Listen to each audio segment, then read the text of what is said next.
No, Yeah, not at all, really. Yeah, I was like, actually. not really, actually, if I'm being honest. I think so, actually. I'm pretty happy about my feet. Well, that makes one of us. I've got two. I like of that I them. have one on either leg. Oh, Which, true. which is true. more than the national average, by the way. True. Yeah, we are statistically above average. More than the national average of having 2 feet? Yeah, Yes. because think about it. You cannot have more than 2 feet, but there are a lot of people that only have 1 foot. So mathematically Okay, and statistically, Cool, it yes, cannot be that is 2. 1,000. Okay, I stand corrected. Congratulations, everybody. We did it. Yes. It was gonna happen eventually. Oh man. Are you proud of me, Mom? I'm above average. That's something. She's like, if you keep bringing up the foot statistic, I'm going to lose my mind. I will bring you below average. Trust me. Oh man. I don't know where to go from here. Hi everybody. Welcome to Naked Roll Rats, which we play D&D, I promise. And we are going to be jumping into today's session for our campaign 2 of Ties That Bind. Thank you so much for anyone who joined us for last week or has watched last week's or has also watched what has been put on our YouTube. Taylor, thank you so much again for editing each week. It's been awesome to see and that kind of progression of things going on. But if you want the whole session of last week after we got dropped on Twitch, just due to technical difficulties, because that's just the era of the world that we live in, you can watch the whole thing over on our YouTube, and that's all there for you. So during the recap, I'll give a little bit more detail on what happened, just because we only supposedly played for 20 minutes. And I can confirm that we did not. You good, Tony? I was trying to pull up the stream so I can make sure it doesn't go offline, and it saw Ethan's gift. It made me laugh. Of course it did. Man, Oh, classic. we're all professionals, just the best. The best at what we do. But yeah, in the meantime, I am Tam, your guys' DM. I go by she, her, and I'm going to be playing a couple of people. Hi, I'm Tony, and I play Nobunori, the thief rogue, and we both go by he, him. Hi, I'm Taylor. I'm going to be playing Fumi, the party's moon druid. She goes with she, her. Hi, I'm Jaden, and I'll be playing Tai Renching, the human Great Old One warlock, and we both go by he, him. Hey everyone, I'm Ethan. I play the party's fighter, Kaizen, and both of us go by he, him. Nice. Smooth. It feels so different with just 4 that I keep going. Hang on, there's got to be one more, and we'll. I was talking to Ethan about this earlier. I went back and watched our campaign 1 finale for a little bit of nostalgia, and boy, have we gotten a lot better at our intros, because that was rough. It also like helps that I feel like we never really got to settle into campaign 1. Like even at the end, there was That's still fair. just a little bit of like just flying by the seat of our pants just to be able to hold on to be like, okay, cool, like this next episode, but like we got this. We know what we're doing. Consummate professionals all the way Yes. around. Yep. Yeah, you guys are exactly. very good at it. And now all that needs to happen is for Jaden and me to actually be able to start a game effectively, and then we'll be able to like really just take off and do well. Speaking of, hey, on Wednesday, Fucking phenomenal segue. thank you. We have a a bi-weekly Wednesday game ran by Jaden, who is our newest DM, which we're so proud and absolutely put to shame at the amount of incredible work that he is doing in that one. And that is the untold story of the thing that I keep absolutely No, reading Tam, right before just- this, just and go. then I Go never for do it. The Marquis of Melonquest. Sure. Good enough. Marquis of Melon Quest? Yes. The macaron cookie monster. The quest for the Yes. melons. The maple cream donuts. That actually is the next campaign that Maple root beer. sponsored by. Is that maple root Yep. beer I see? Yes. Yep. Oh, that It's so sounds good. so good. It is. It's delicious. Why don't I have that in my life? Check your Thanks for local doing it check out. your local Cracker Barrel. I was gonna say it's kind of expensive root beer. It's very good root beer. I have a sarsaparilla lover in my household, and so if I were to find maple root beer, that might be. Where is the nearest Cracker Barrel to me? Ooh.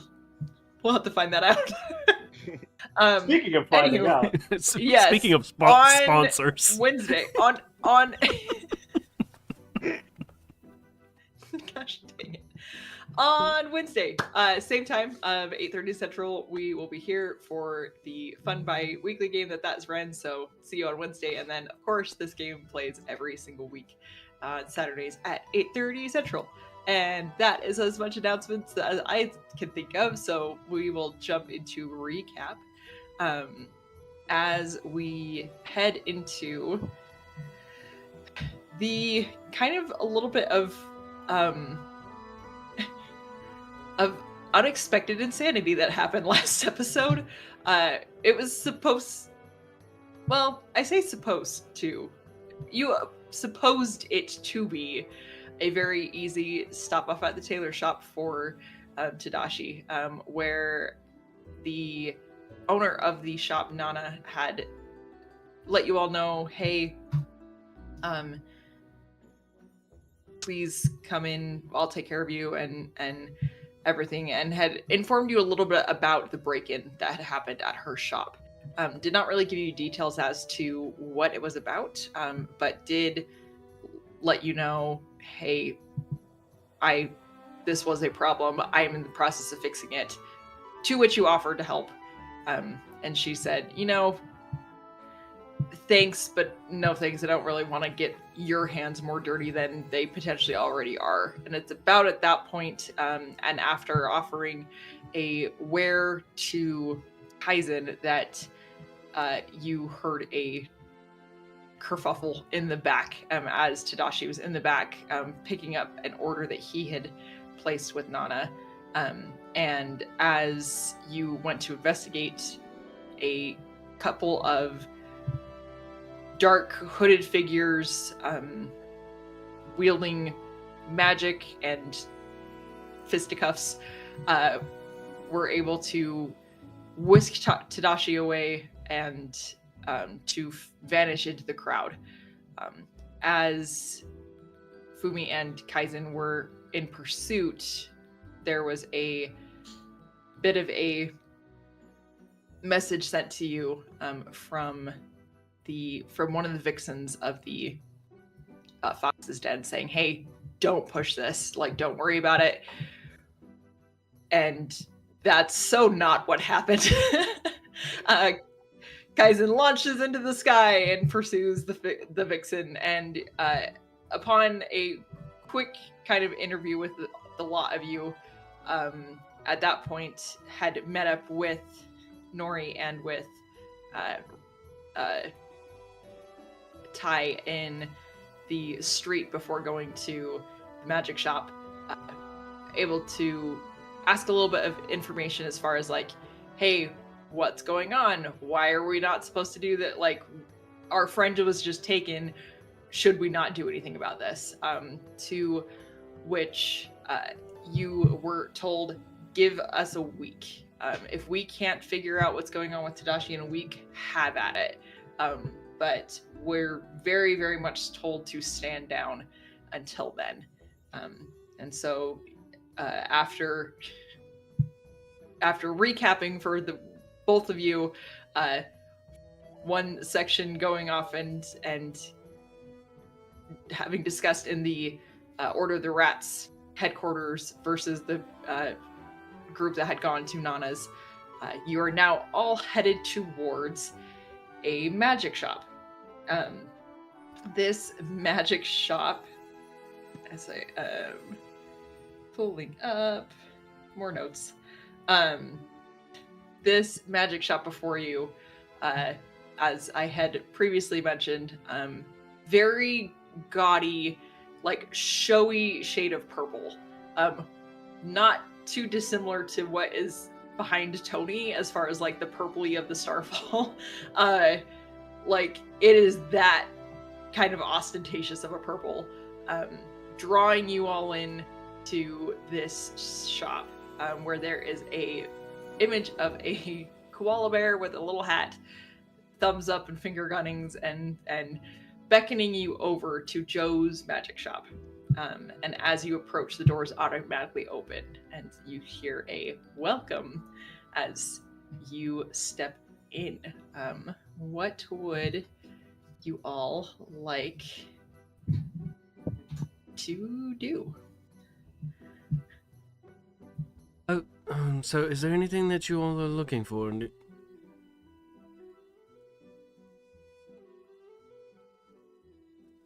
Kaisen will kind of just like take a moment to seemingly take it all in, as this building is probably very much like does not fit in with like the surroundings at No, all. Oh, no, yeah. especially yeah, like when I say holy cow, as I say like the gaudiness of this purple, like everything around is kind of like is more either more worn or more, just far more classy. Like this is very like pulling your eye for a reason, and drawing as much attention as it possibly can, which ironically, Kaisen, it's funny to me personally that you find that a little uncomfortable.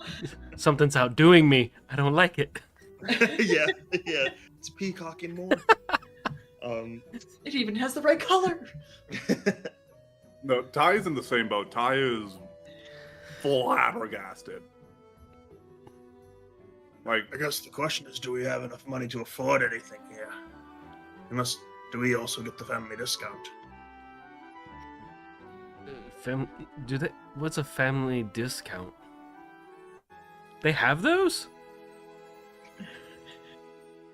Maybe not for you, it sounds like. Well, I mean, one, I don't know how much money you all have. So, I mean, you can look around and possibly see if there's something if there's something that possibly catches your eye, see what we can do. But I can't promise you no discounts or anything. Take a look around.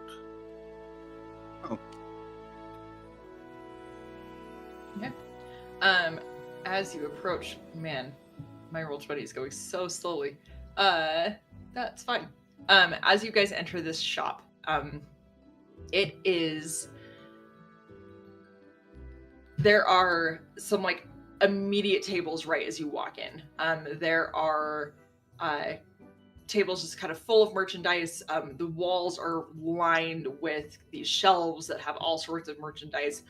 That purple color is just, it is branded across this entire place. And at the end of it, on the opposite side, you see like this kind of like homely little fire seems to be kind of bubbling away something at the back. But as you enter and as you all walk through, the doors close behind you and you hear someone will be with you shortly, as the doors close. And you are free to peruse if you would like. It seems there does not seem to be much of an order here. The best way that I could potentially... It's almost giving the layout of like a Party City / dollar store. Like, it just has like bins of stuff everywhere. And so like you see off to the side there seems to be like a ring display, and there's just like all sorts of colors of rings, but there's like a couple of slots that are missing. And then you go over to the side and you see there's like a whole wall of potions that they all have like are really like distinctly labeled, but then at the bottom of it there you see a discount bin, pick your choosing, for like 50% off. None of those are labeled. Like, it's that kind of vibe in here. So Doing loot boxes. I was gonna say, hey, Kaizen, you might want to start here then, and just pointing at the discount like bargain bin. He'll go over trying to like tuck his wings in to not knock anything over and okay. just start perusing. Can I just have a general dexterity check? Uh-oh. Uh-oh. And this is where Kaizen buys half the shop. Oh god. Yeah, go broke session 1. 15. That's why I gave you all money before this. I am a benevolent GM. Don't you ever forget it. But yeah, 15. Like, you're not knocking stuff over. You're not. Nope. You're not causing a ruckus. But like, you definitely have to be cautious. Yeah, so. when I see what you're doing and you turn around, I just knock something over. Nori, probably the closest thing to you would definitely be probably that it looks like one of those like Isaac Newton ball sets, the ones that just like click back and forth and everything, but like it's still currently, but as you tip it, like it all, like the gravity of it goes all weird. Like you just have like these 4 or 6 balls like just floating in the air, and then it crashes to the ground with a clang, clang, clang, and then like the whole thing just kind of starts to float and like move in the air. And you hear a, well, that does it. If I have to, and like you see this little figure who is not probably a little bit shorter than Nori actually, comes around, full blown like corny cheesy wizard robes, to very much so match like the what was on the koala at the front. Like there is no like sashes to give any form of like shape. There's like the audacious bell sleeves and everything, and a really a brimmed hat that is kind of off to the side, that he seems to have like put a little koala on top of with a name badge that says Joe on it, and he kind of scuttles off. But like it looks like, especially Fumi, you probably picked this up more than anyone. This looks like this man just like threw on this ensemble, like, oh, it's work uniform, like come down the stairs and everything like that. And he sees all of you, probably before seeing you, Nori, and immediately the smile goes on of, oh, welcome to Joe's Magic Shop. I am so sorry. I have been meaning to reorganize so that way you can... And then at that point he sees you, Nori. Oh, sorry about that. I knocked over one of the items. I'm so sorry, Gramps. You know that my merchandise is very valuable and it's worth every penny and needs to be given much care and attention and not to be broken. But and I also know it's the like, quickest way to get your attention. That's why I have the door. It was taking no, it was taking way too long. It's good to see you, Gramps. It's good to see you too. And I just go over and give him a big ol' hug. Yeah, he like hugs you too, and like the salesman showmanship of it all drops a bit, and he kind of rolls his neck and goes, "Well, if you're in town, just doing some jobs. What? Yeah, just doing some jobs. Okay, So not anything on fire or No, not you don't yet. I need mean, any. Oh, the day's. Oh, Yeah, good. the Good day's to early. know. The day's early. Possibly. please don't light up this shop. And he like No. actually like you actively see the eyes go towards the discount bin potion or discount bin of potions. No, and then I wouldn't he do just that to kind of, you. like, looks back. I would never do that to you. No, these are my friends. These everybody, this is my Grandpa Joe. Pleasure to meet you all. Nice to meet you. Wait, I thought the beast was Joe. Oh. I mean, yes. But Joe is me. I am Joe. Joe's This face and like this poor gentleman just looks like he looks like he has tried time and time again to like get up and do ready and like wow, get ready and do what. Wow, that was a really bad spoonerism. We're just gonna move forward, and like, but there's a whole bunch of wrinkles, and like you can tell that he probably like there's like his beard's a little bit uneven and that sort of thing. But he very much so just kind of looks to want to try to be doing as good as he can via business and everything, but looks to the rest of you and goes, well, if Nori's not in need of anything, what could I persuade any of you to purchase? Well, if you have any hammers like this or heavy armor, I'm certainly interested.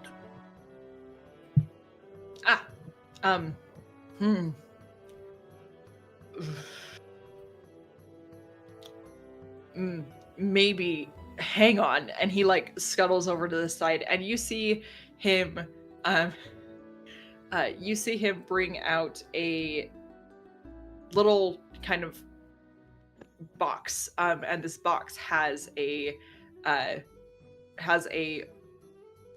lid on it that as he opens it up, you hear this just like, it sounds like a balloon is just inflating, and just as this sound happens, you see this hammer head emerge from the box, but it looks like it's inflatable, and then the rest of the hammer comes like out of the box, and looks like one of those ones that you win at the fair, like the arcade hammers.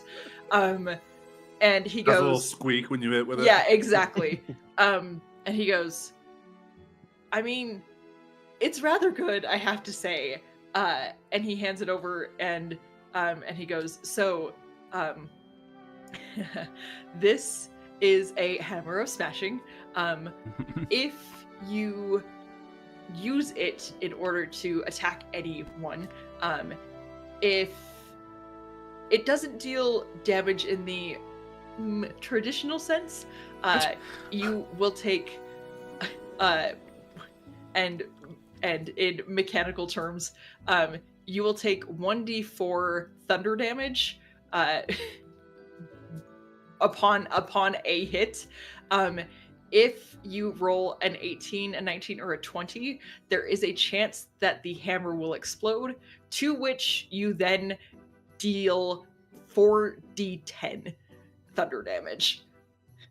Which, on a crit, that does double, but then everyone is shoved back 15 feet as well and knocked prone.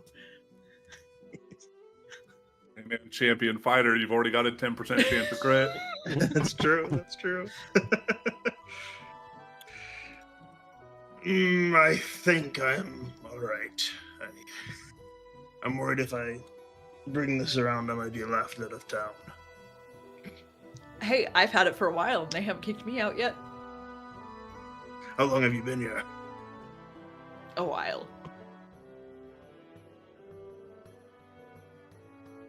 Just like stands there so proud before you. And he goes, if you're looking for more weaponry, actual weapons. I'm a little bit more geared. I mean, I can enchant things, so if you are wanting anything, particularly like if you would like that hammer to be imbued with something, I could do some tinkering with it. But as far as what I have like immediately in stock, I would probably commission one of my blacksmith friends to provide a weapon for you, and then make it a little bit better. Doesn't quite fit the aesthetic and the demographic of what we're trying to do here if I just have walls of weapons and the like. So is there anyone else in the Definitely shop? interested if you can. I'm sorry. Go ahead. Oh, I'm sorry. I'm so sorry. I was just asking real quick. Is there anybody else in the shop right now, or is it just us? Currently, it looks like it's just you. Okay. Sorry. That was it. No, you're good. Jaden or Ethan, whoever wants to go. Go ahead, Jane. Oh, I was just gonna ask him. Well, I'm not much of a. I'm new to magic. Sorry, almost went into the wrong character voice. I'm new to magic, and I mean it's all luxurious. Do you have anything you're particularly proud of, or something that you think might fit me? Can I ask a couple questions? By all means. Of course. What's your favorite color? Blue. Chicken or fish? Fish.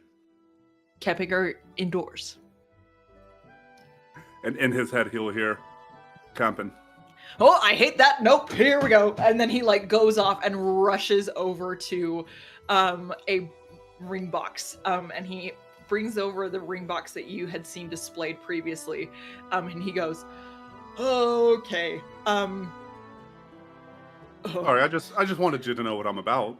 No, that's fine. I almost want to keep this for myself. And actually, I probably should. And he holds it up and he brings up this ring. And it has a beautiful encrusted purple little... It looks like just kind of like all these waves across this hill. And in all the crevices, there are these really tiny little purple jewels. It looks very similar to what you would picture a brain to be. And hands this over and he goes, I will give this to you on a discount if whoever you come across that you choose to speak into their head without fair warning, you give them this. And he shows you this ring of mind shielding. I can make do with that. And he goes, okay, and I'm going to need one more of those. Sorry, it's just the voices that I have going on in here are one thing. To have someone else intervene and to pop through is just a little, I was not ready for it. Either that or, I mean, this is always a laugh. And he reaches in and he pulls out, well, there's nothing there. He reaches down into the box, seems to grab something, and then he holds it out to you. It's a ring of invisibility. Ooh. Very. That's certainly something, isn't it? It is certainly something. How great is that? And he puts it back down. Drops it. Can't find it. Yeah. Ching, ching, ching. Oh, not again.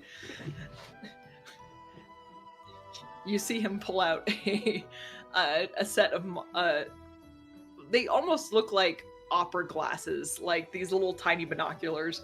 And he kind of is looking around, and the hand like is hitting across the floor, and he goes, "Oh, there it is!" And he goes, "Oh, True Sight. Ooh. It's great. And he kind of sticks that in, and he goes, "I need that for my own purposes." And he blinks a little bit, looking at you. And he looks to you again, Ty, and he goes, "How about, so that's supposed to be like 400 gold. How about, is 200 okay?" And kind of starts to just like start to wring his fingers and looks a little bit worried. Did he say True Sight out loud? Yes, he did.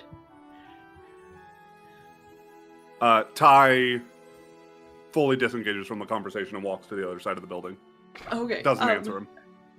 Cool. Someone will probably need to pay for that. To the rest of you, what can I provide? And he looks a lot more comfy. He looks more comfy talking to the rest of you as Ty is on the other side of the room. Great. Hi. My name's Fumi. Longtime hearer of your exploits and things, and quite a good friend of your Yes, grandson. I've heard of you and your family.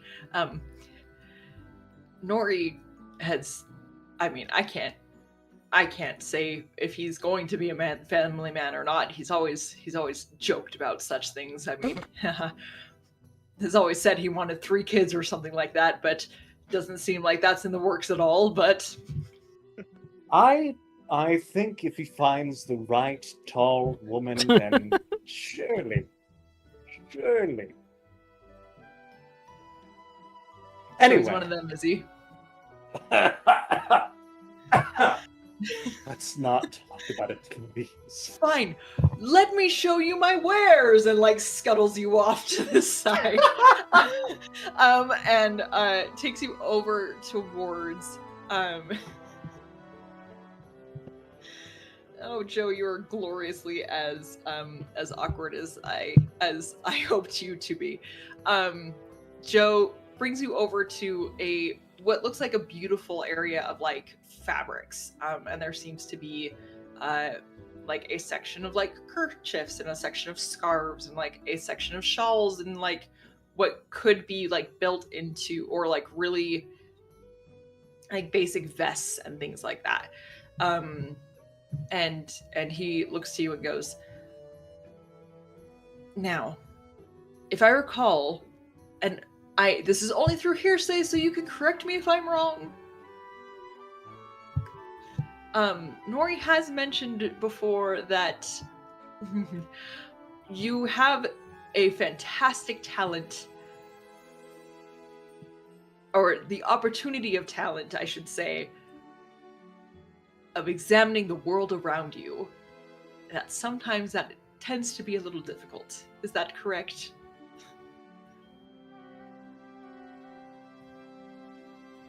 This is hearsay. If he's wrong, then I will press no further.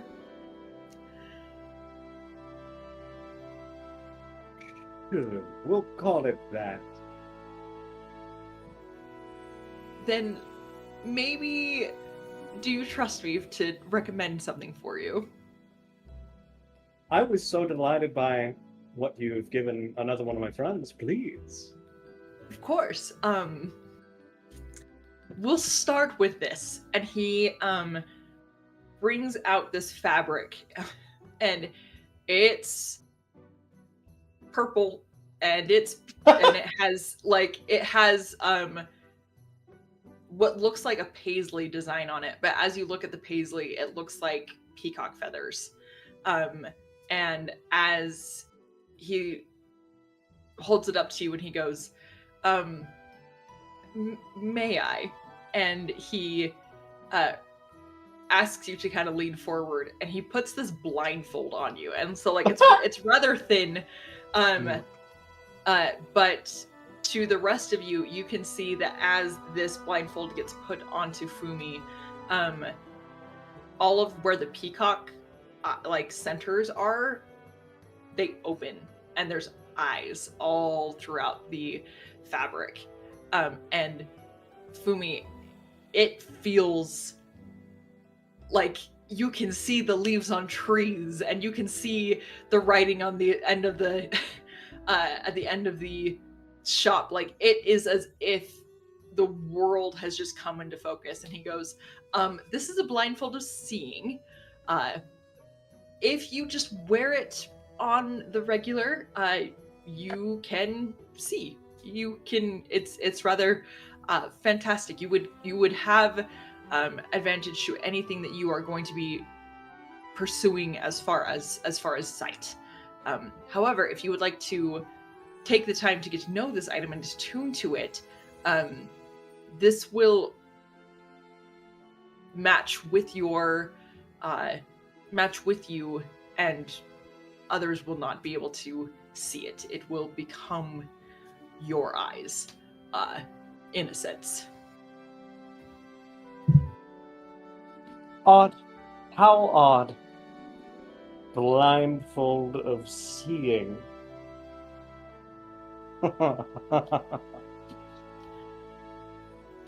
Fine, Magic Man. What will it run me? Something like this will run you 150. Sold the ledgers here. And I don't know if you have distributed fully the funds that was given to you, because that was not to be done in the street. That was done in the alleyway. I forget the specific amount, though. I think you each had 75 each. Thank you. 75 each. Okay. And thank you for reminding me, because I was like, why am I poor? Because you keep tipping people. So I'm much. Working.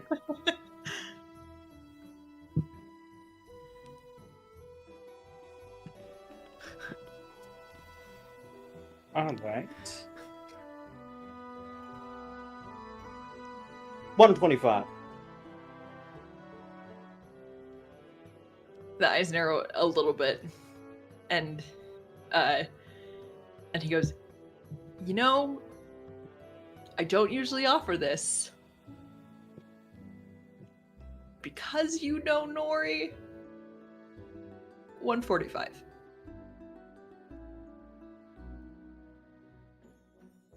I was thinking the price was gonna go up. Yeah. Dropping of 5 gold is congrats, we've covered tax. While they're negotiating, Nailed star.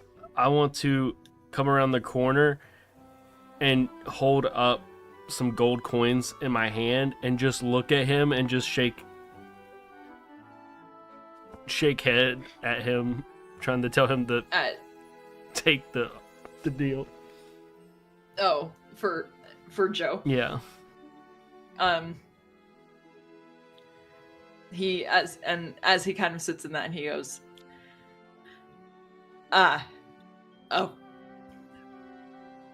for a friend of Nori, 125 is fine. I knew that we would come to something. Okay. Here you go. I will pay post haste. Beautiful. And he takes it and he goes, would you like this wrapped for you, or would you like it to remain upon your visage? He's gonna pull it down to be like on the neck. Yeah. You're fine. Fantastic. So let me. So yeah, for this is a modified. Jeez Louise, the screen as I blind myself. Hey, Eyes of the speaking of Eagle. which, What? this is a modified version of Robe of Eyes, so because it's a smaller item, there's a couple of things that are a little bit different with it. So, of course, you get advantage on any perception check that you get that involves sight. You do get dark vision out to 120 feet. They and then the light, if a light spell is cast or daylight within 5 feet of you, you are considered blinded for 1 minute. I will adjust that just due to the size of the just to the size of the mask. I will say strictly daylight. If the daylight spell is cast by you, then you are blinded for 1 minute. You could make a save to beat it, but hence, I mean, this is what you have to look forward to if if that is what's happened. So, but yeah, so there you go, little adjusted. Kind of not attuning to it and just walking around everywhere blindfolded is kind of a sick look. Yeah, I'd be above everyone, with the sole exception of Satoru Gojo. Satoru Gojo, of course. Gosh, this is how you know that you've been playing with each other for a long enough time that like the jokes just Listen, it is a trigger phrase if anybody says with the sole exception. Yeah, like a sleeper agent. amazing. But yes, and I will If my microphone was pointed at me, wouldn't it? only sometimes. Tony would probably be the one to yell at you more than me. No, it's me in the past. I'm sorry, guy. Yeah, you shouting at future you is even better, or past you. But yeah, we'll get that into your inventory for you. Delighted. Looks over to the remaining two of Nori and of Kaizen and goes, anything in particular that you may be looking for or need? And he goes, Nori, while you're here, I do have another adjustment to make to your vest. Oh, yes. That was very kind of you. Thank you very much for that. I do appreciate it. Of course. You know the deal, though. If you use my merchandise, you tell people where you got it. I start pointing at all the people okay. with me. And he goes, touche? Valid. As he like actively is like now looking at the gold in his hand, and he goes, yes. Don't spend it all in one place. Mission accomplished. and like, yeah. And kind of tucks it away. Do you have a bag of holding? I do. And he goes off to the side. I look at everybody. um, None of you have a bag of holding, right? I don't even think I have a bag. I have a bag. I was gonna say you have. Don't you have a backpack? Oh, no, shit. That's a bag. It's in my back pocket. Duh. Keep your backpack in I your probably pocket. use that more. It's getting really uncomfortable to have all these daggers in my pocket.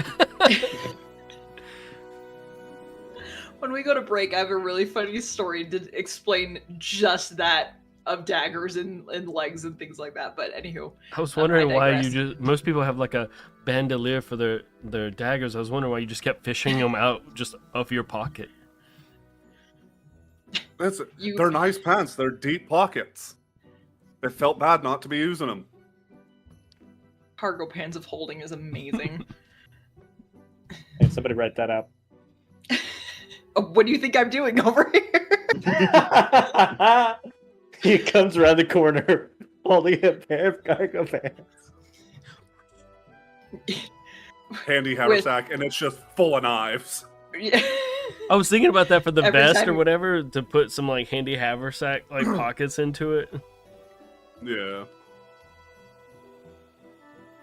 Well, you just stole the punchline of what Joe was No gonna do with the way. bags. There's Fine. no way. Did I It's the actually? night. I had introduced little pocket dimension bags 2 sessions ago. Oh man. And they said that someone was going to be working on them for them. Oh yeah, I've got that bag too. Everybody, make sure to be watching in order. You have so many bags. Wait, isn't that also a bag of holding? That is a bag of holding. It's a teeny It's tiny itty bag of bitty, holding. though. Yeah, It's like- Yeah, I was imagining like coin purse size, but yeah. Right. bag of holding And it- in that it is bigger on the inside. Right, but it's like enough to fit like maybe like a gallon of Milk. stuff. Like I'm gonna stuff a that's bowling ball in there. Nori, give me your bowling ball bearing. The one big one out of there. Okay. Here you go. No, if this was like the anime thing, I pull out this giant one and hand it to you, and then when you hand it, it's just this small little ball. Yeah, just say thank you. Oh yes, this giant ball bearing. It's like the size of an apple Yeah, for it's me. Yeah. Uh, He goes over to a section that just has like a whole bunch of like satchels and things. He goes, "Do you have a preference on size, color, look, no, whatever. orientation of drape?" No, whatever's the cheapest one.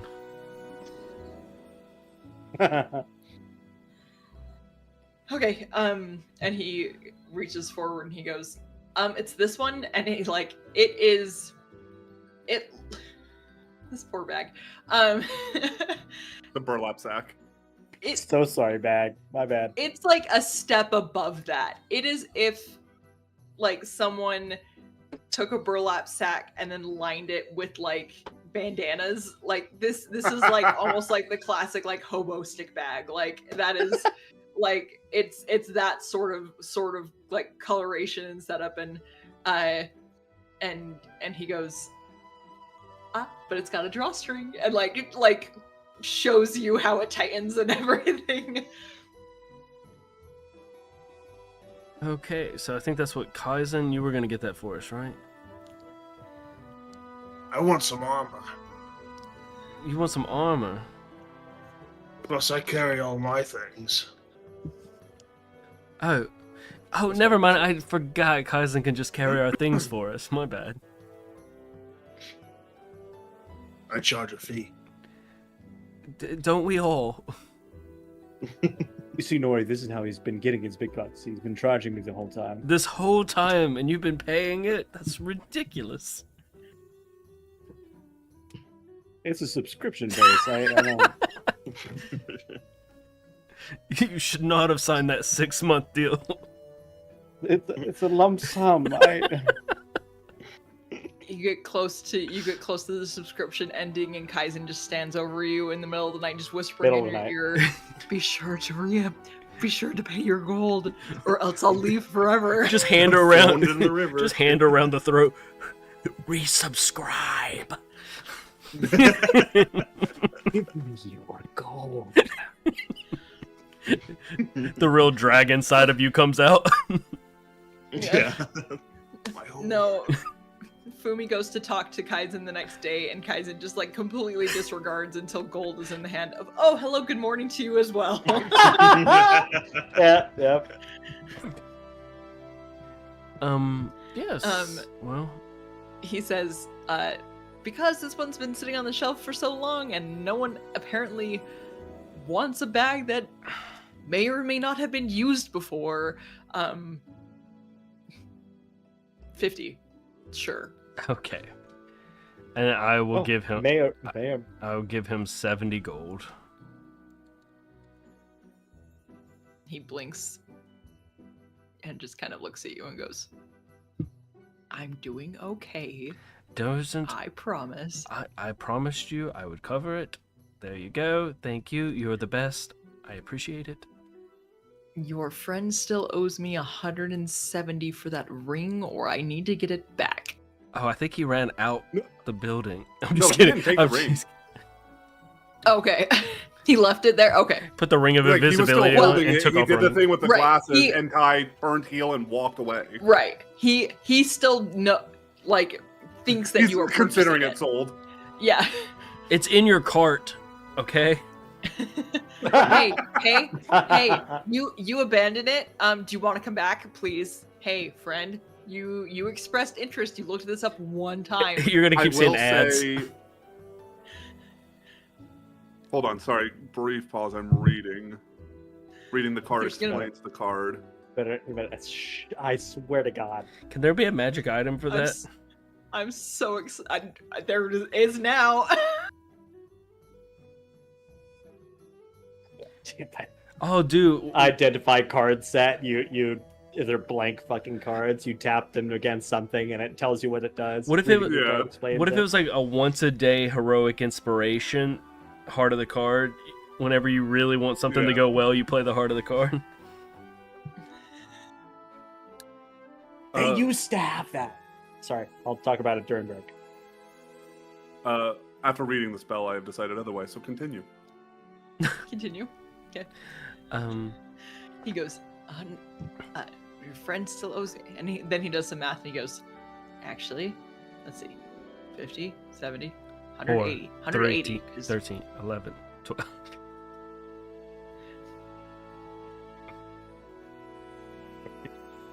I mean, I can hold on to it, but consider the deposit down.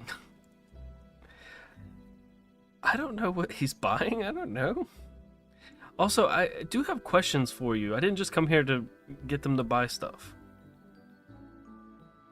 Yeah. Stuff that's, that you might have an idea about. Okay. Fine. And he goes, so is everyone completed with your purchasing? Or I'm happy to check everyone out before they leave. Or at least before we all go upstairs for tea? Question mark? If you have any armor, I'd be interested. Or The heavy variety. what are you wearing right now? Kind of just like, I don't- My old uniform? What kind of I don't know armors. I don't wear armor. I wear what kind of armor do you wear? Oh, it's chainmail. So what's better than chainmail? I don't know. Oh, What lots. if you has better? Wait, is scale mail I better don't. than chainmail? You should Like just be speak. bare chesting it around. Yeah, this I whole am time you've barbarian. actually been nerfing yourself. Don't think that's how that works. Just due to the size of the Dragonborn shrinking, the scales are no longer as effective as they would have been Because I was wondering, as one massive sheet. because if you go around trying, I know armor can be sort of expensive. We could find, some cheaper armor and then have Gramps over here cast an enchantment on it to make it a little bit stronger magically. I could do that. I will return from sulking at that point. I put We also I have put the glasses of true three- seeing on. No, I'm just kidding. Those The are, explosion. those are very much so in his pocket. I slide a hand. We do also have 3 major jobs that we have signed ourselves up to do that might pay out a pretty penny if we want to wait to buy you some, some more quality armor than what you're currently wearing. I mean, you do already have that thing from the tailor that's being done. You could just wait for that, see how that feels, and then go up a level. Suppose that's true. So wait, the tailor's making you armor? No, Look no, here. it's Gambison, the under stuff to make him less wind chimey, as he called it. Oh. Man, You hear this, and Fumi's gonna grab the front and just a little bit of up and down, Jingle, jingle, jingle, jingle, jingle, jingle. Jiggle, jiggle. jiggle jiggle. Less of this, of course. well, Joe goes, what? I was gonna say that would. I mean, Sorry. less of that would less of that jingles would happen if you cut the bells off the bottom too, though. I don't know why you decided to add These that. are decorative. Come on. I like them.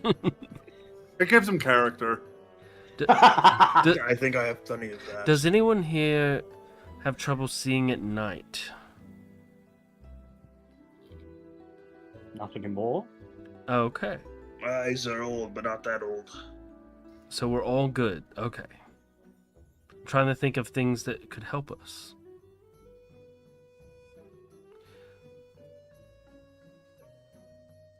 At this point, Ty will turn to Joe.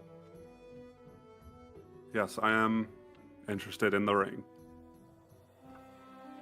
How much do I owe you? 180. You'll What was it? dole it out. Okay. And in Joe's mind, I think you and I need to talk. Joe looks at you, unblinking, and says, "You're safe if you want to talk, but you're safe if you don't." Appreciate it. At that point, receiving more gold from your friends, Joe looks to it and sticks it in his pocket and goes, "Well, to tea!" And like goes and from the place that you heard him just like bramble down the stairs and appear in the magic shop, he escorts you up to the second floor of his magic shop. Wait, there's a second What floor do you here? see? I told you I was doing okay. Also, this is where the second floor of merchandise used to be, before I consolidated. Yes, your We're still organization. doing okay though. Yeah, your organization has gotten a lot better. Why, thank you. He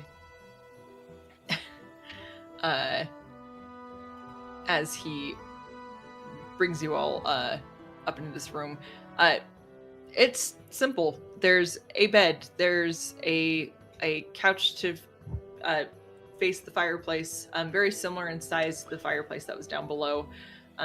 Seems like the chimney is connects from the bottom floor to the top floor, and you're all able to take seats around as he quickly goes off and he taps at a little tea set that it looks like it is on a tray, kind of like one of those like floating island sort of things that people will have sometimes in their homes or restaurants or that sort of thing. But the whole tray just kind of rolls over to the table, and you hear just a series of like whirs and clicking as the tea set seems to start to have a series of little legs just pop out from the bottom, and it scuttles across the table, and the teacups also scuttle. Just this little construct tea set comes towards each of you and like places themselves, and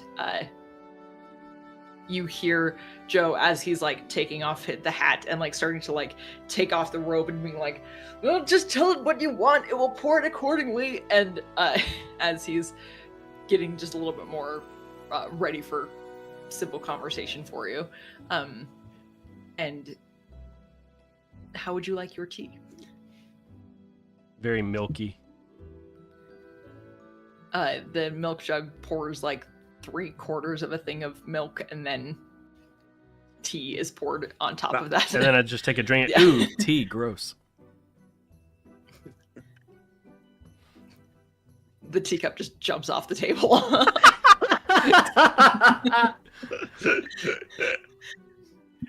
I'm out of here.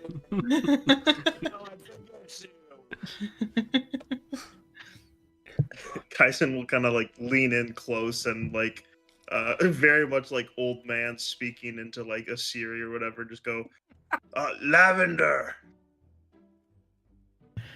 The tea, hot water is poured into your cup, and a little tea bag is brought forward and placed, and just like this little set of tongs that are on like a hinge pull out a tea bag and then like reach over and drop it into your cup, to which at this point Joe comes over and he goes, we're still working on the order of it all. If it's not the best, let me know and they'll remake it. And you hear him like whisper kind of into the air, and he goes, tea first, then water. Is that how that works? Yes, For you good tea, traditionally yes. Pour over. Loose leaf, strong as you can make it. The little container that has like the bags of teas, you see that it pulls out a little sachet, and it's like a tea bag, but it's open, and it like reaches over and drops the leaves in the tea, or into the teacup, and he goes, oh boy, let me make that one for you. That's one too many steps, the straining and all of it. And he like reaches forward and he grabs the No. I don't mind. You look, and it's like, you know how like those robots that you've seen like dancing and then they'll fall over and they're just like flailing. That's kind of what's happening here. It's like very Sword in the Stone, like the teacup is just like starting to like just dump tea bags into your cup, and like, and he goes, sorry, it was, I had no idea that we were amongst such refined palates. And he like whisks Fair enough. away, and Leave the leaves in the cup if you wouldn't mind. okay, cool. Great. And like you can see that he's like trying to program to do it correctly, and then to be requested to not do it correctly, it's like, okay, of course, like for sure now I'm going to be making this so that way I don't mess up. The code is going to be broken somewhere, and I don't want to mess with it too much.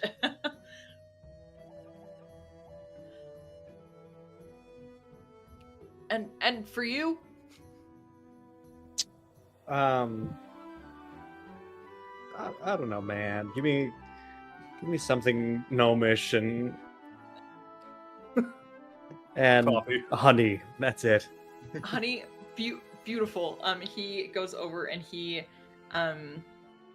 produces, he brings back the little sachet distributing little construct, and it kind of flips through almost and pulls out a very kind of chamomile style tea for you, and puts the tea bag in first, and then the teapot goes, and then a little jar of honey with one of the honey wands comes over, and he goes, the honey's that's at your discretion. I don't let them divvy that out. Cleaning up honey is an absolute mess. Oh, you have no idea. I do. Small gears. And he presents the tea to you, Ty, and goes and sits over between Nori and Fumi. And he kind of sidles up, and he it just pours him a straight thing of hot water, and he looks to you all and goes, and then looks to Nori specifically and says, what questions, what do you have for me? So we've kind of gotten ourselves kind of mixed up in some business that's been going on around here lately with have you been hearing about monsters being like corrupted? Black crystals?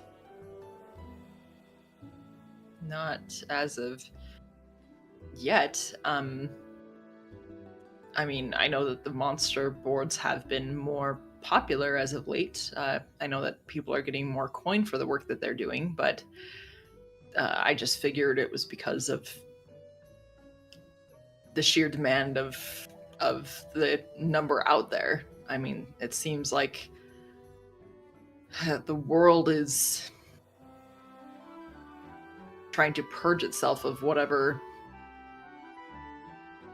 I guess corruption is a good word for it. Could be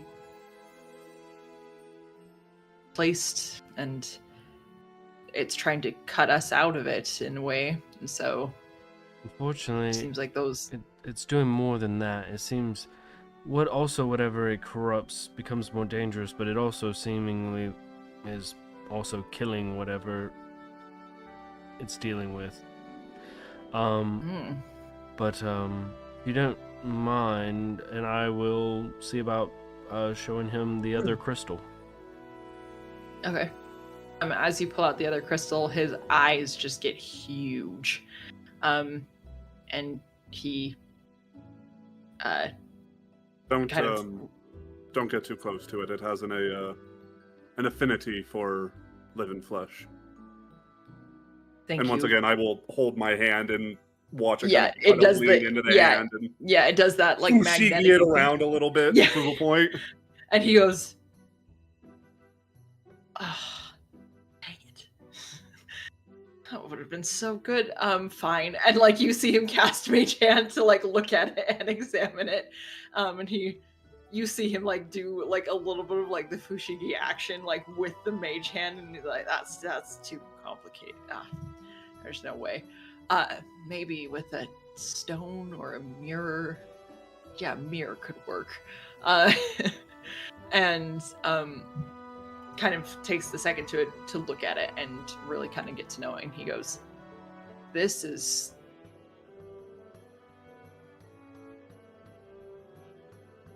you are correct in saying that you got involved in something that probably is not the best." Yeah, but it pays well. I would say something about having honor despite money, but alas, that's not the profession that I am in. So Yeah, we make our bed. and we sure lie in it sometimes. So these are in those things that you're. Some of them. It's seemingly the more corrupted they are, the bigger the crystal is.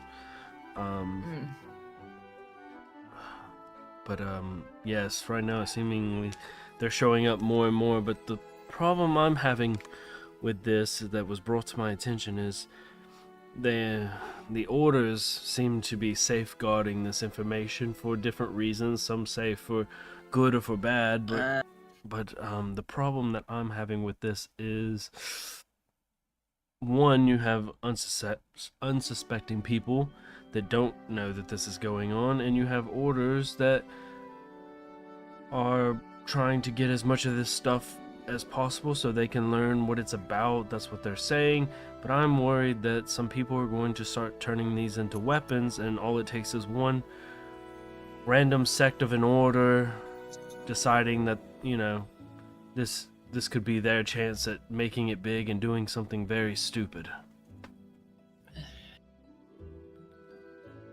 Yes, magic tends to do that to people. Yes.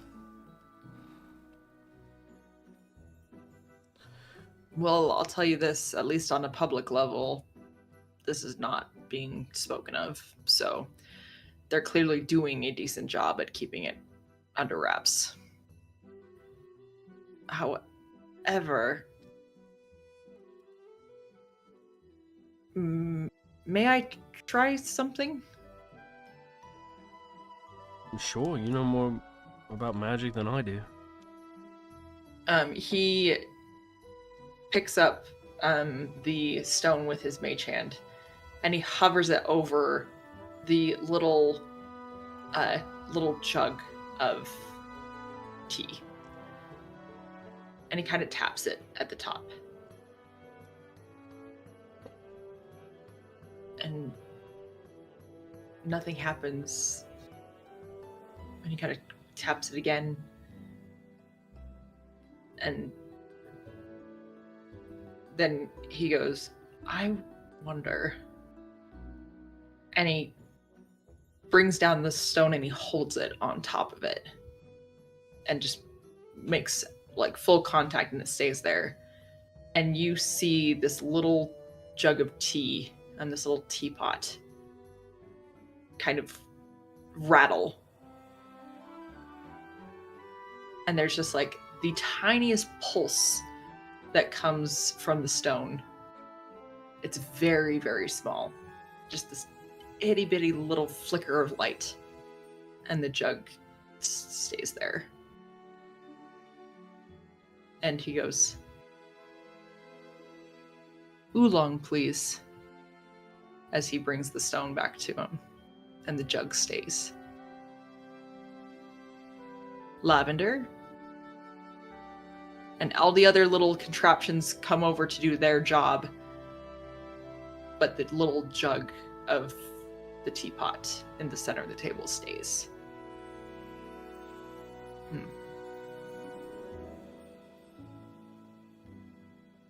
Well,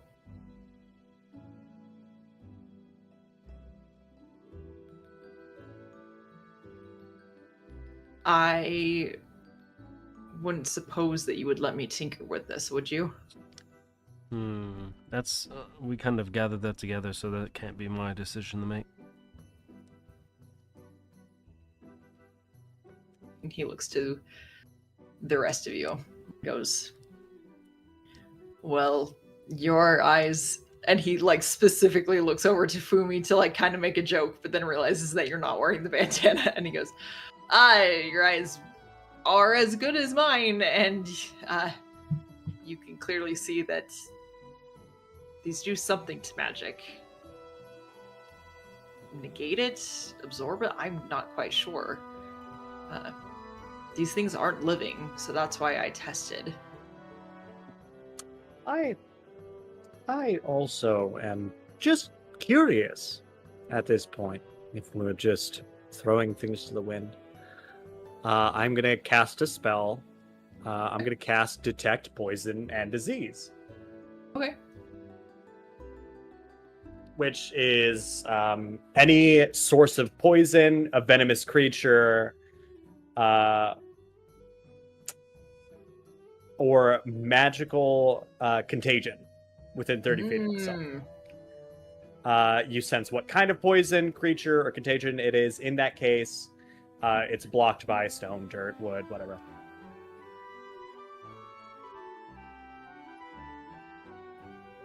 As you cast this spell, that smell that you had experienced with the definition between kind of the archaic versus the natural order of magic, that this, if this thing could be dripping like it would with a thick, viscous level of magic, that's what you get off of this. This thing is nothing but magical contagion. Like, it is just riddled with it. Does not seem like it has it seems like the teapot does not have any on it presently. But whatever this poison is, go ahead and roll. I will say you're welcome to do an Arcana check or a nature check for me, please. All right. Gee, I wonder which one I'll do. Give me nature. That's a 1. That's a 1, baby. For a total of... Yeah. But these are 2024 rules, friends, so it's a 1.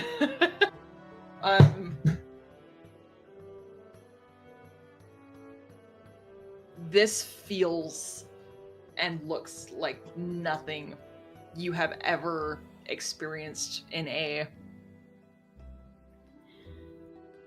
like in your natural practices and care and attention and learning of the world, this thing breaks whatever that is to the point that you go, I don't eat, like, this is crazy.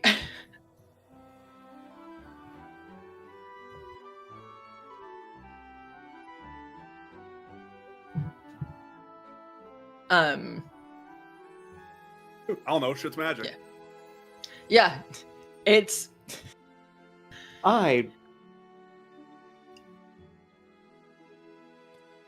It rides a thin line of being a disease. It's all just terrible. But it doesn't work in any way that I know diseases to work. So,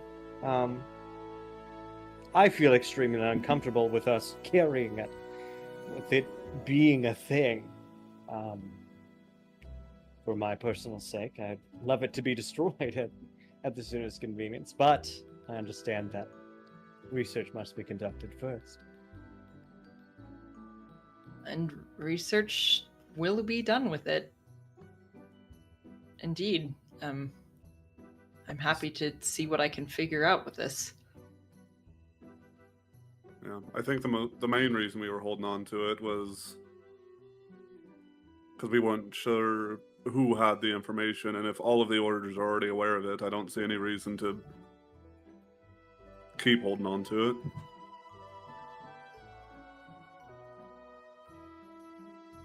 At this point, all information's good information.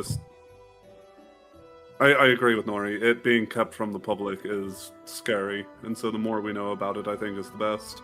And we just learned that it can be even scarier. I mean, the fact that there's a chance that you could use this to destroy magical objects, or at least maybe put them in some kind of state of non-function for a while, could be very dangerous. Yes. I think we need to know. We need to know as much as possible. Right. Let's just see. And Fumi's gonna look back to the thing that some time has passed. Give me some Earl Grey. All of the other little things come over, and the teapot stays in the center, and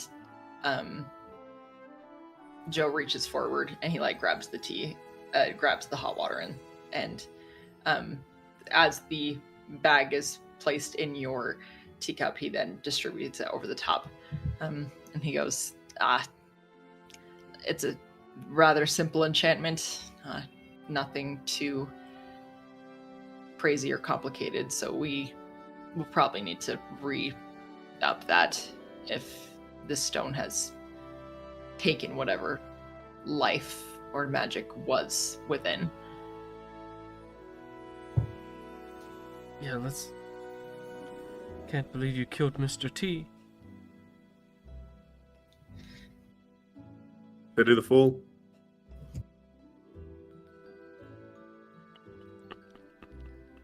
My brain was racing for a joke there, but it just would not come. It's fine. But so you were leaving the stone with Joe, yes? Yes, and if I come back and you've messed up and somehow killed yourself with it, I'll kill you. As I would expect. I mean, who knows if this thing has the power to do that. I mean, and if I make a mistake with it, I would hope that you would put me down. Yes, I will. We're quite adapted at this point.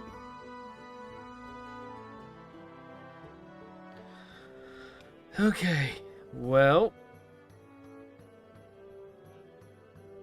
Is there anything else you guys needed? Any other questions?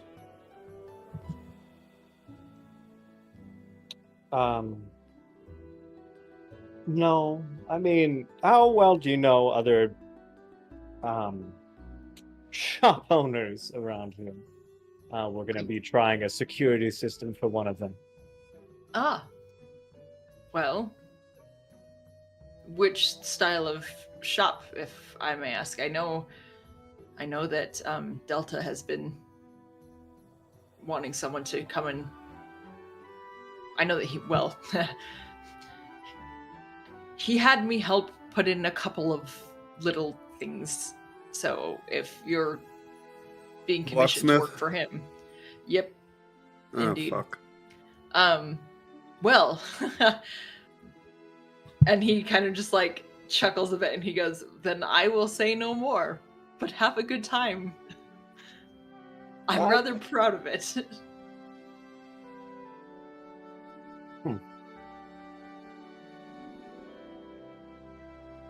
Well, seek help immediately if you even get the strangest straying from the norms of being around this thing or touching it. Don't fucking touch it. Yes, it embeds quite quickly.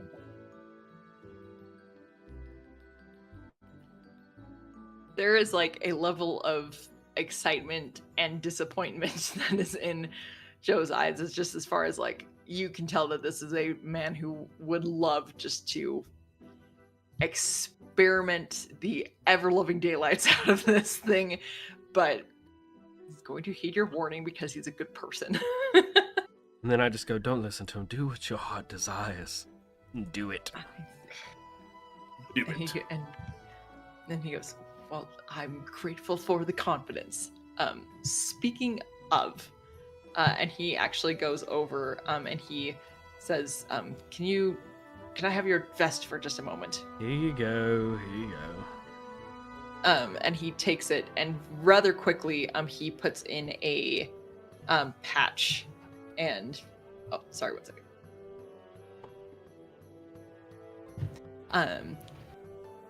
He establishes a patch on your shoulder, and he goes, "Again, this is rudimentary. I'm coming up with verbiage and taglines and selling points for it. But if you tap your shoulder and you would have automatic connection," and he whips out a patch in his pocket and he goes, "To me, I will have this in my hat." And it's a patch of sending, so it is the equivalent of once a day you can cast sending on this patch.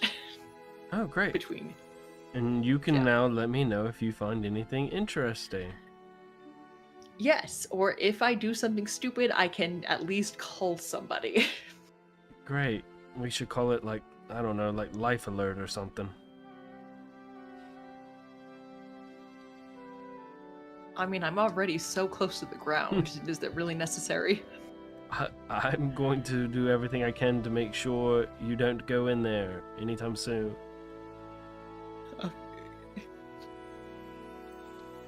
Wonderful. Life alert it is. And, Also, idea for the shop. You should Yes. get somebody, you know, like a sales assistant that's down there that greets people besides just the message.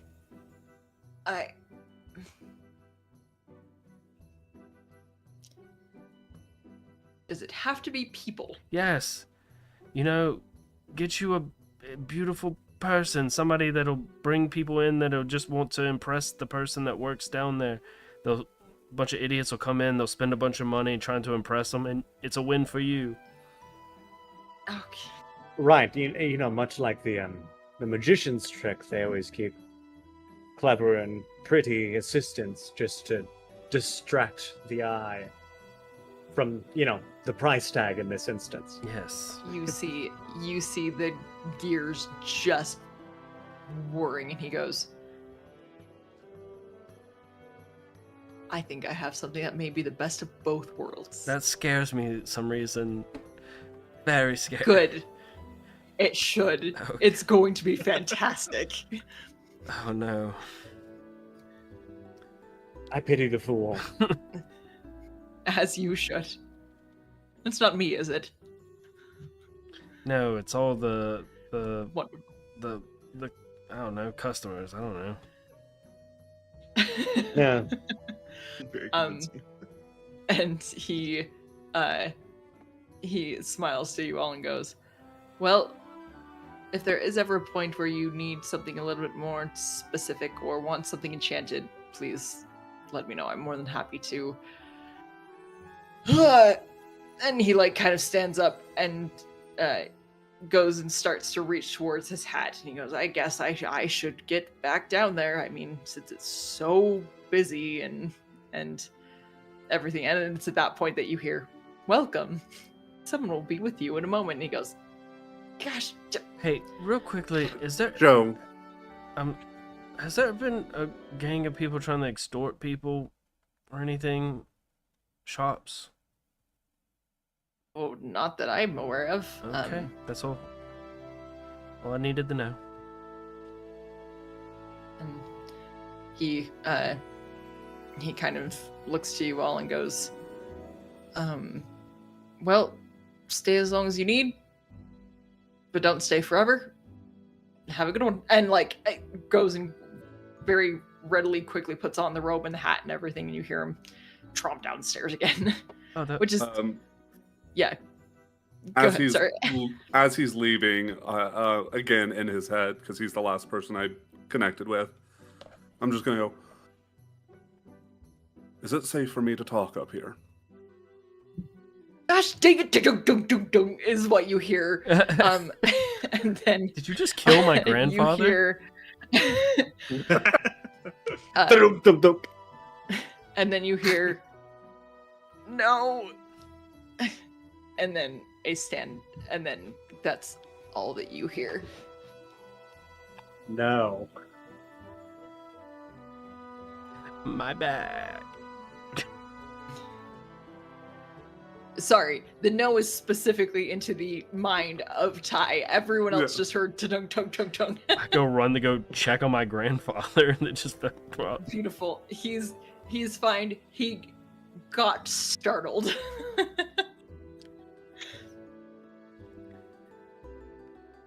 He's fine. He's just a little bumped and bruised. I just like look over. Might have to stop adventuring and stay here and help him with the shop again. It seemed like a full-time job. Oh no, Nori. What would we do without you in my house all the time? Oh no. Eating my food, sleeping on my couch. How are you gonna pay for your 3 children? Oh. You're so mean. No, Nori, don't. I'm kidding. You're always welcome at my place. Let's get the There's just Okay. tears falling from his eyes. Crocodile tears. Nori. As you leave the shop, amongst that corner where the blindfold was, there is a little light blue handkerchief comes flying through the air and starts just patting your face, Nori.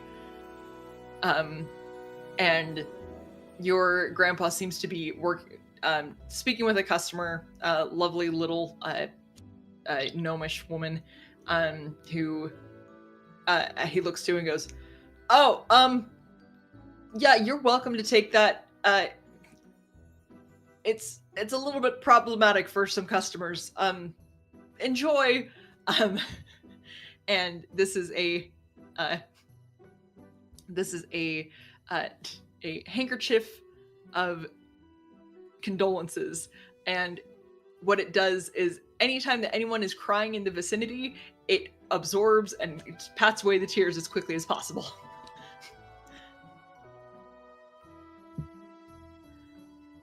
Boy, howdy. Okay. What a magic item. And that is within a 50-foot radius. Oh, God. Great for funerals. I was gonna say the sad part is like it gets the most use it gets is when people see the price tag on it. instantly just goes right up and starts patting him in the face. Yep. I can't see it anymore. And with that, as this handkerchief is just like it is now just like doing the whole like sitting at the eyeball, just waiting for the next cheer to come. It's I suck as it you up. all exit, just get back in there too. As you all exit Joe's magic shop, we are going to take a break there. We survived. Yay! The most dangerous place in town. I mean, it could be. I'm shocked that we didn't touch more things, but but yeah, we'll take a little bit of a break if people need beverages and the like. But yeah, and we'll reconvene in a minute. And Taylor has our sponsor for the day. That's right.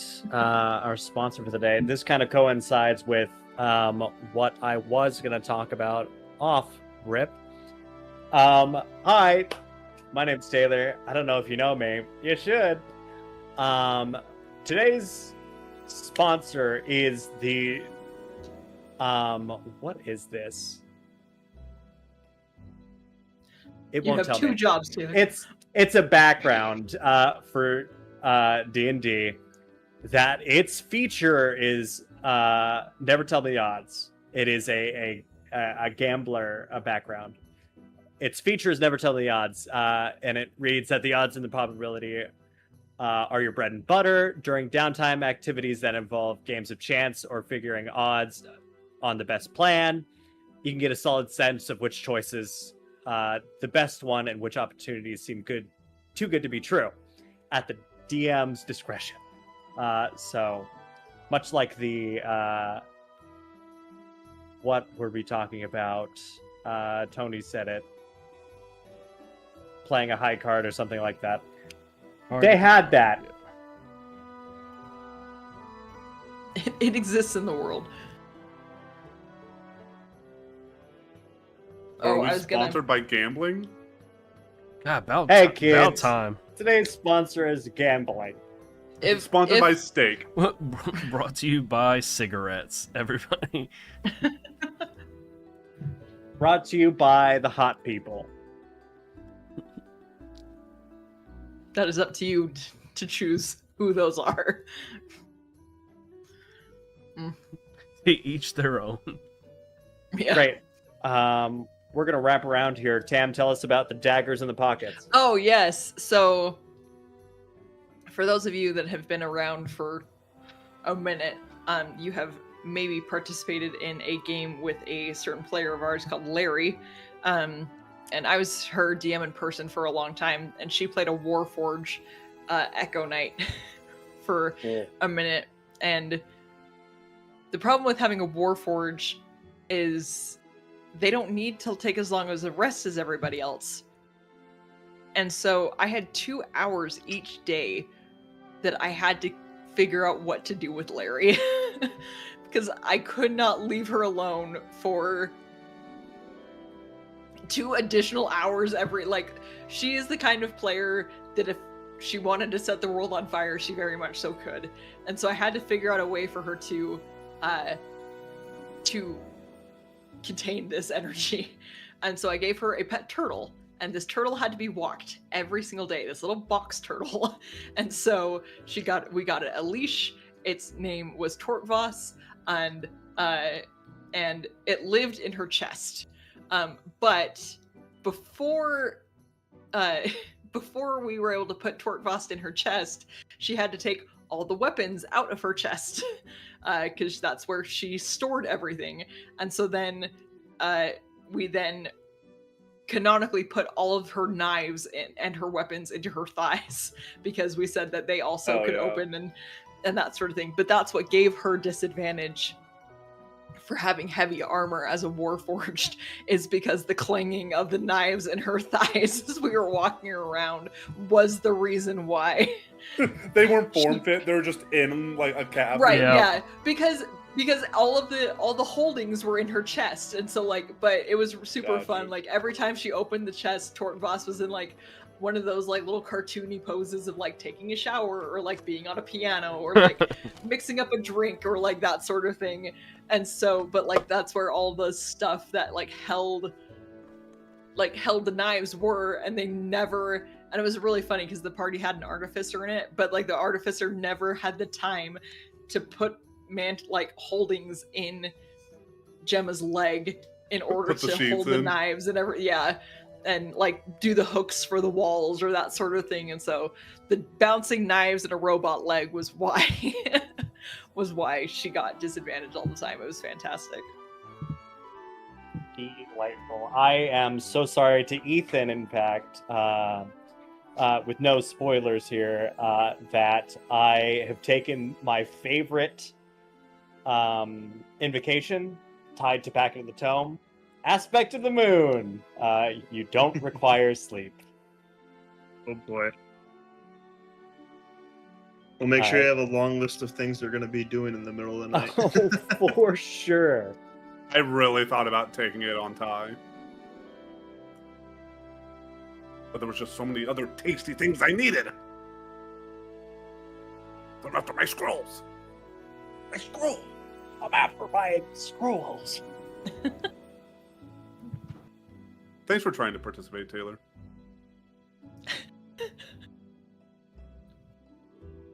Hey Taylor, thank you so much for appreciating my ground joke. Funny. I just have to say, like, this is the first time in a minute that I've been able to like actually be here for break. It's really funny because like the friend groups that I have had throughout the years don't particularly think that I'm a very funny person, and so it makes me really happy when I make any of you laugh, because I'm like, see, I knew it. I was okay at something. No, you got some bangers every now and again. Thank you. Sometimes, man, it's just the company you keep that's like, man, these people are not ripping with me at all. And it's like, it's just also doubly hard because like we have all the time in the world to just Right. to shoot and cut, to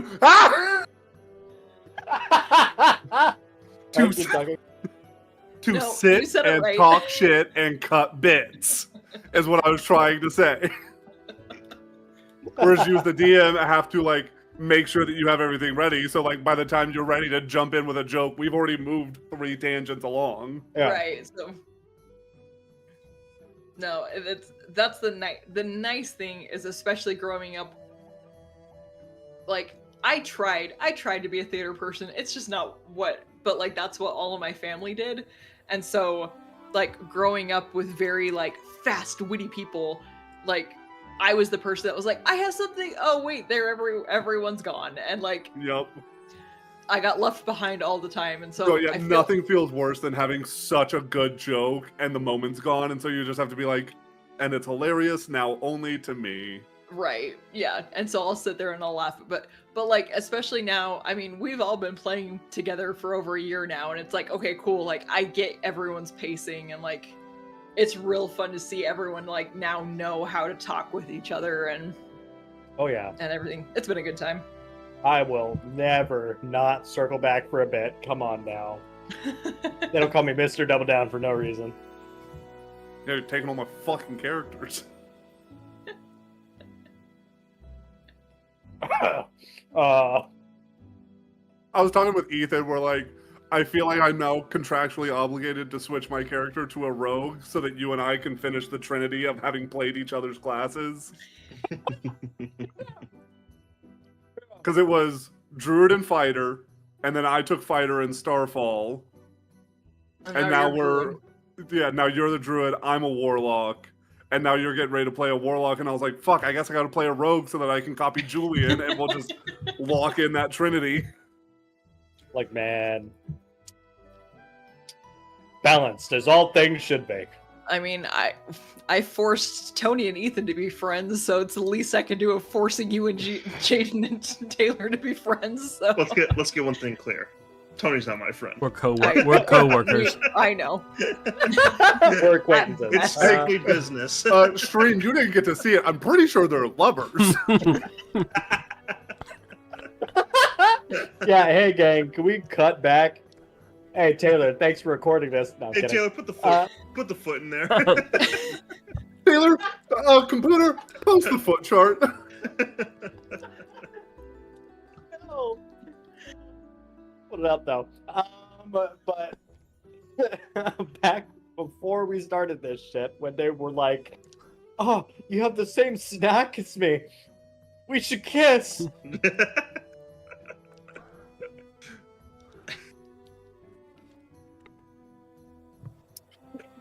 Wait. I don't know what you're doing. Is that why none of you wanted to romance it actually in game? Is because there was plenty of it happening out of game? Yeah, You didn't have to worry The on it? tension out of game was palpable. We couldn't handle that much. No. We had to get it out there. Had to get it out there. Amazing. I just loves the way specifically that Ethan talks about Tony is giving such Batman from the Lego Batman movie talking about Joker of I don't need him. Yeah. We're not friends. And Tony's like, yeah, sure, okay. Keep telling yourself that, bud. You do need me. All right, Ethan, now I'm going to need you to turn your camera about 5 degrees to the left for us to see your Tony shrine. Oh God. It's not finished yet, man. With me. I'm trying to get the Twice I've actual cut hair. out of Tony. I'm trying to get the actual hair added to it. Like Hey, the Hey Arnold. Yeah, No, I have If that they- already. yeah, if Hey Arnold can do a shrine out of bubblegum, anything's possible. yeah, he has a little cutout of Artem. It all started there. Joke's on you, Actually, I no. also have a cutout of Artem. Switch your green screen super fast to your Artem peeking behind your chair.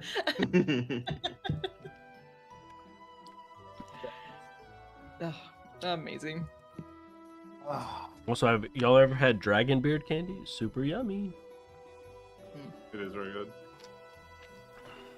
It's like more refined cotton candy, right? Yeah. Like it, but it's that same style and texture. Yeah.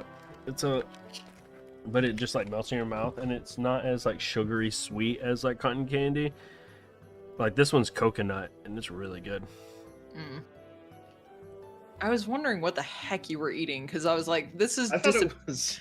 it looks like chicken, right?" That's what I was gonna say. I thought it looked like I shredded thought he was just chicken. eating like marinated or like what's what I'm looking for? Like It comes in like a little package, and you just kind of like Yeah, he is eating what I was thinking, which is drywall. He's just eating drywall. I wish it I was. thought I it was wish. like marinated like onion slices at one point. Ooh, I would do that. Mm. No, there was one point where there was like a thread, and then there was like not a thread, but like there was A like little, a line, yeah. and then like a chunk at the bottom, and I was like, "That is just shredded chicken, man!" Like, No. but you were eating it so delicately. that Yeah, was I like, got to get okay. my protein in. I'm trying to hit my protein goals. right. Protein. Jeez I got protein. Louise. I'm putting it in my coffee and everything. I'm trying to get my goals in. Trying to get yoked. Oh god, I forgot about that. Anyway, yeah. Forgot about the labyrinth. Now it's stuck in my head again. God damn it. You always- I'm Today's not even sponsor is sorry. the labyrinth. Go watch it again. Yeah, Jim Henson. It's Puppets. time. they're bringing it back. It's time. I saw a thing the other day that I laughed so stupid hard about, and it was the fact that the Muppets and Shakira were performing at a same thing, and there was not a collab between Fozzie Bear and Shakira to do a joke about Waka Waka will forever be a travesty in the world. And I was like, laughed unnecessarily hard at that one. Waka waka, hey, hey.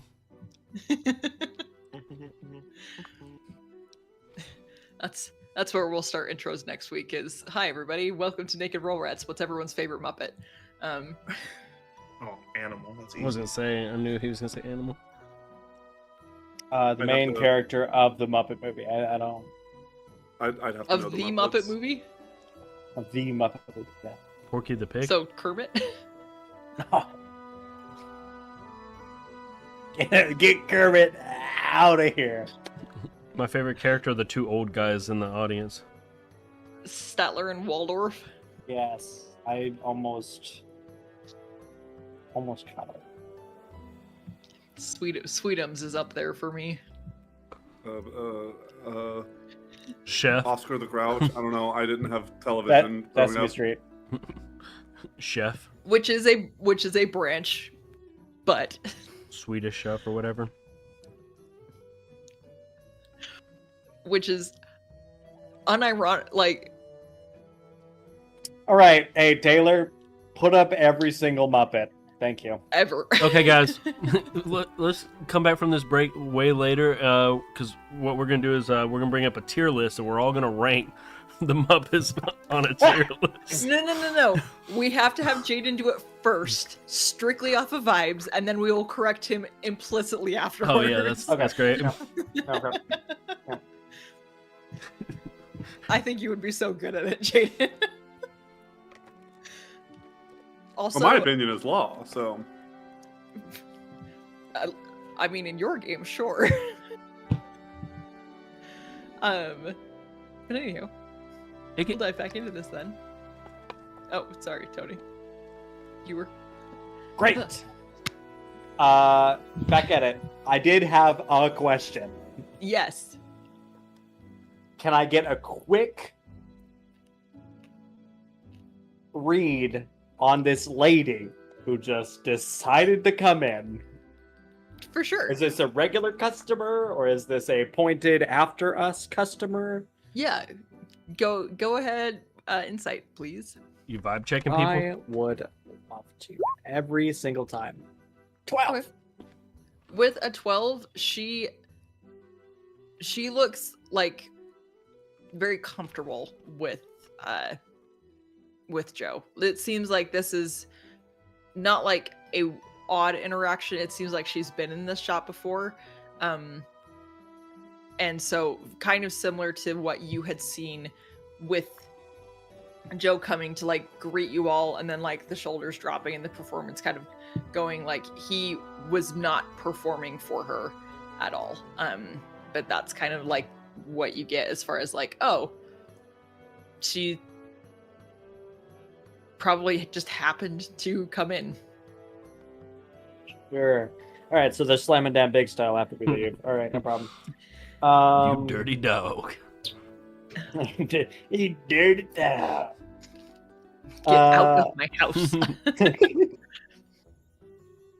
Yeah, that's all. That's all I had. Okay. as we're And so, as we're walking out of the store, I think I might have come to a bit of a realization. I'd like to speak with you all privately for a moment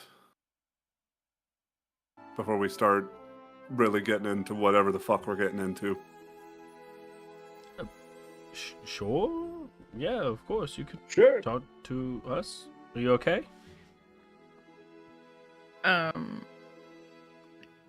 Ty. Can I have everyone mute for a second before? Oh. Yeah. They made the button different.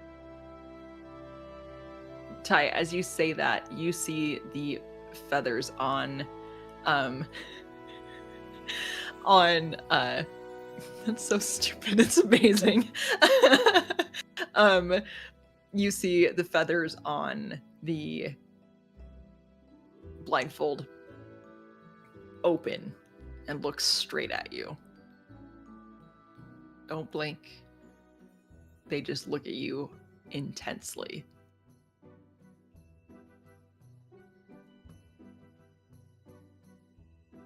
And there is no blinking at all that is happening.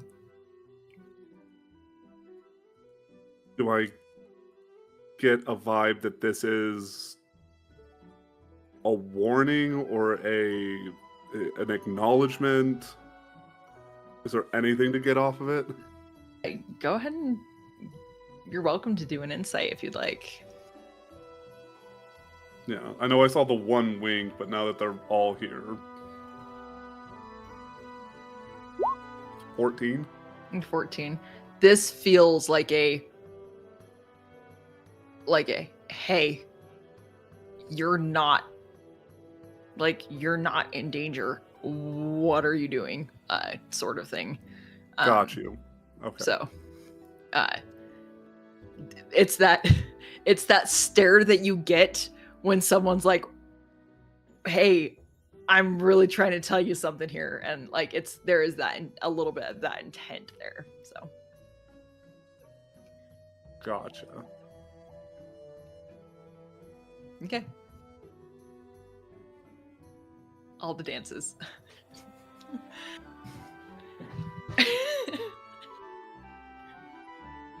Yeah. The covering of the headphones was just so good. Thank you. So Thank you. funny. I'm sorry. Funny. Anyway, So Ty,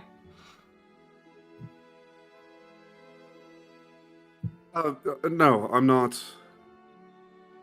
I'm not in any. I'm not hurt or anything.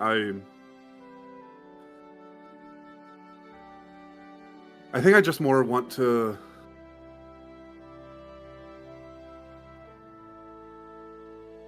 I don't know. This is just all getting very serious very quickly, and I guess I just don't want to make. I want to make sure that we're prepared. But now that I'm saying it out loud, I don't think it's. I think I'm making more of it than it is. My father always said I was a bit of a worrywart. Let's just continue forward.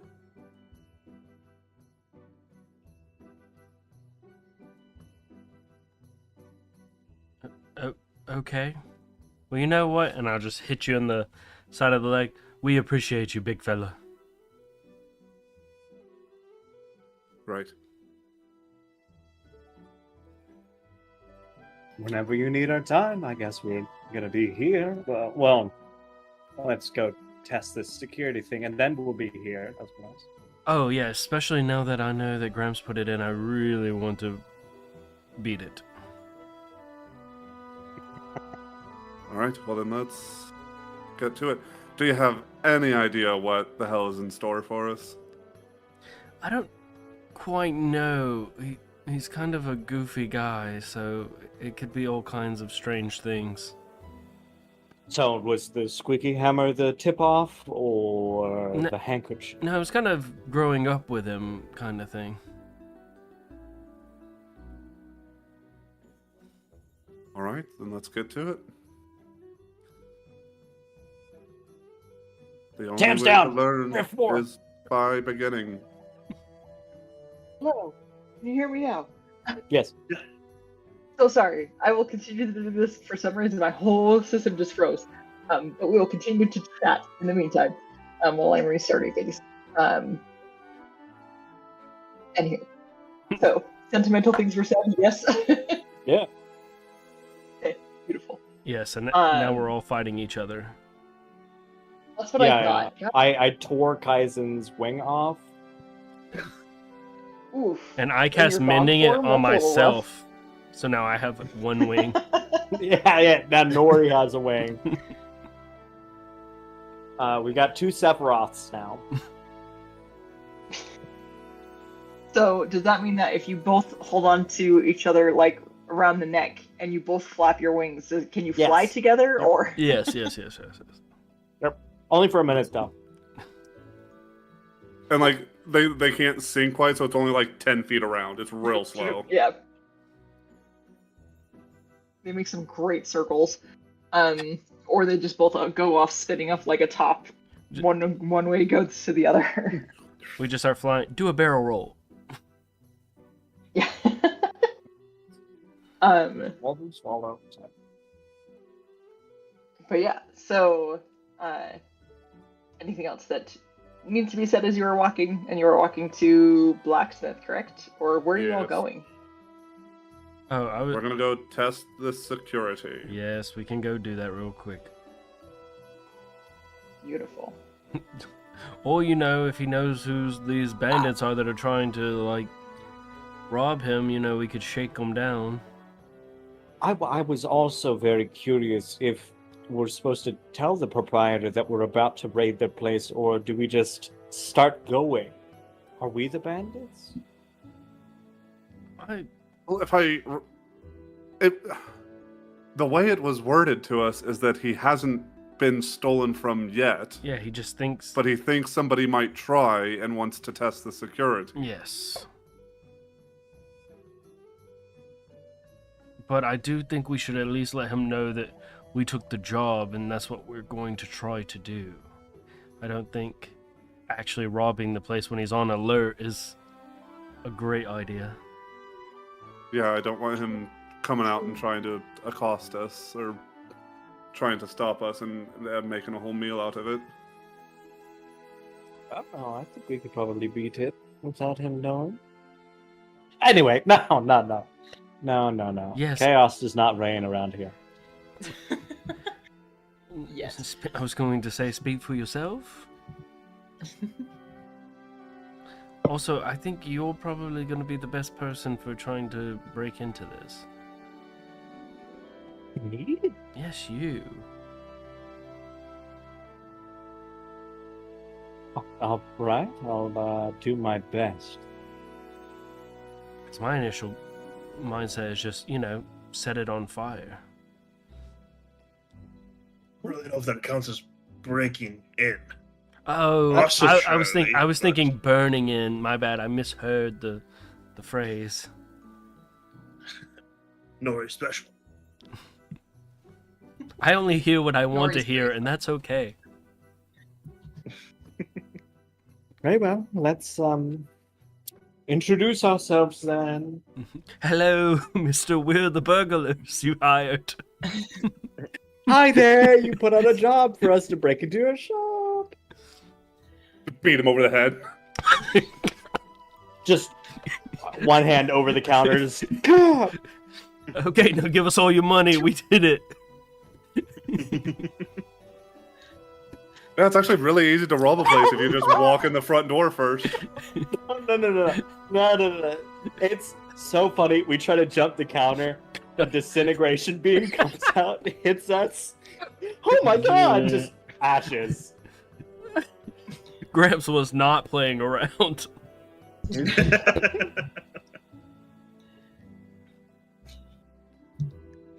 Holy cow. I'm so sorry. I had to restart things. We're just going to deal with this disintegration spell that I'm dealing with right now. No, you cast, wow. was it daylight or whatever? Yeah.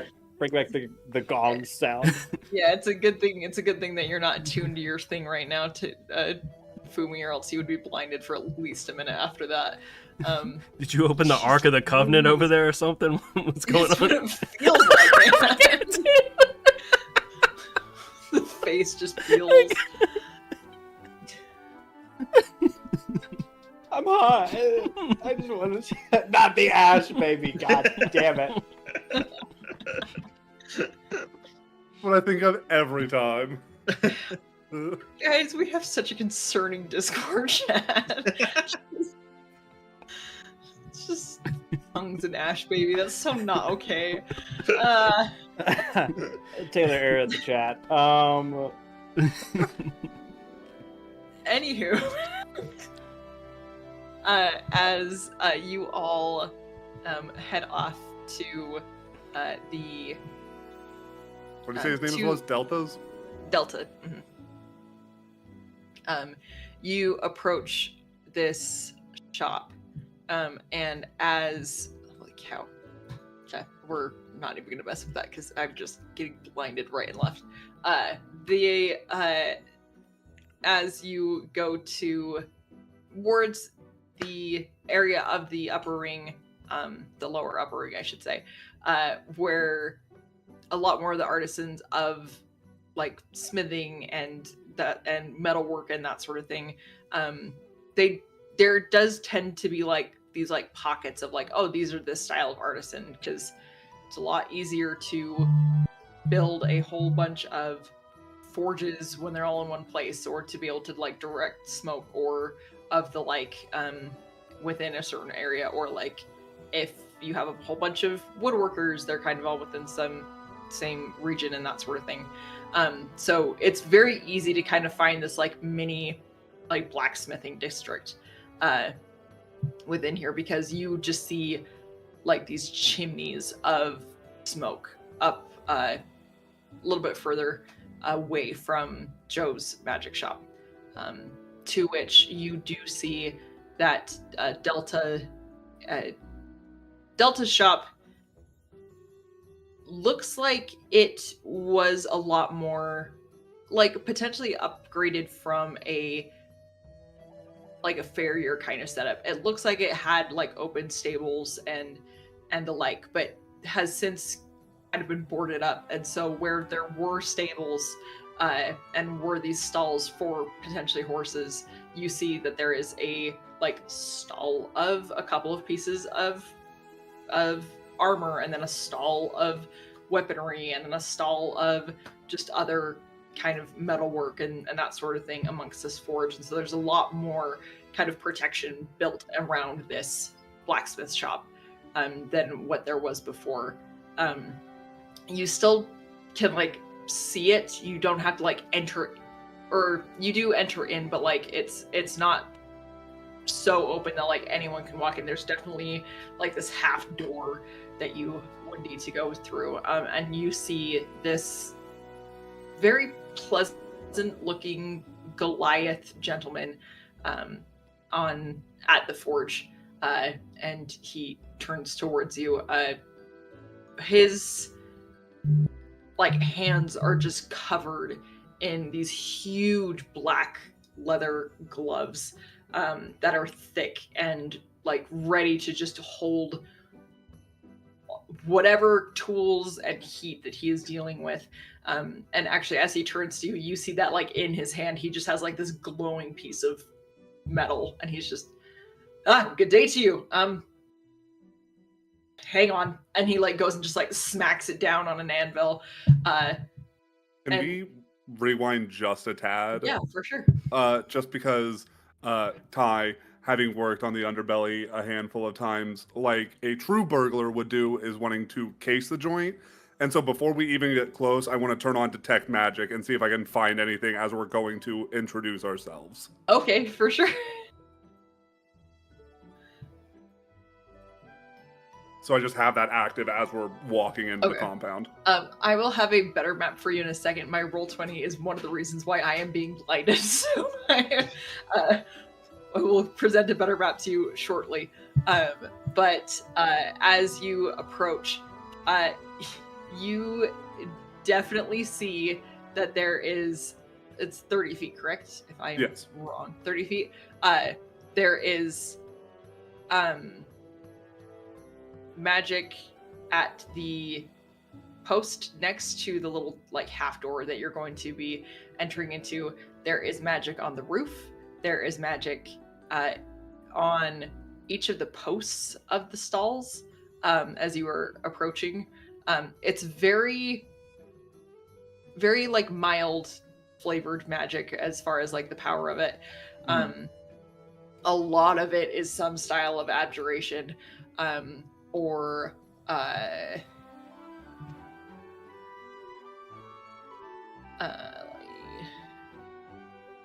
yeah, a lot of it is very much so abjuration flavored. If anything, they're like, it's like if you were to see the color blue, but like for abjuration, they're different hues of it. So like there's different spells about, but like very abjuration all on the front of this. And then as you kind of enter into, you see that there is also, especially next to the case that has, or the stall that has the armor, you see that there is also some,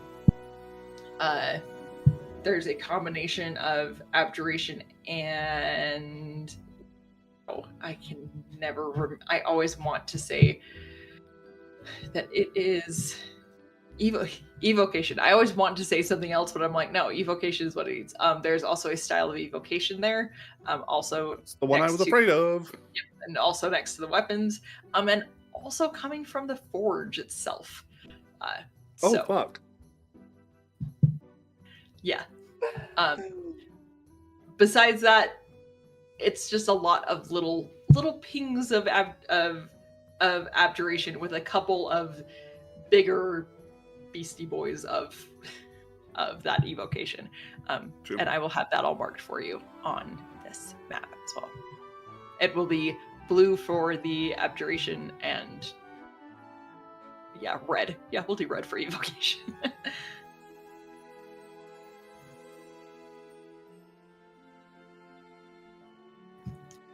Yep, nope, not gonna mess with that right now. Okay, cool. As you Good day to as you. Yes, how, and then like you just hear tung as he goes, sorry, tung, I have to work on this. Well, it's hot. What can I do for you? And like just every other word as he's just pounding at this. You're fine. I'll do most of the talking.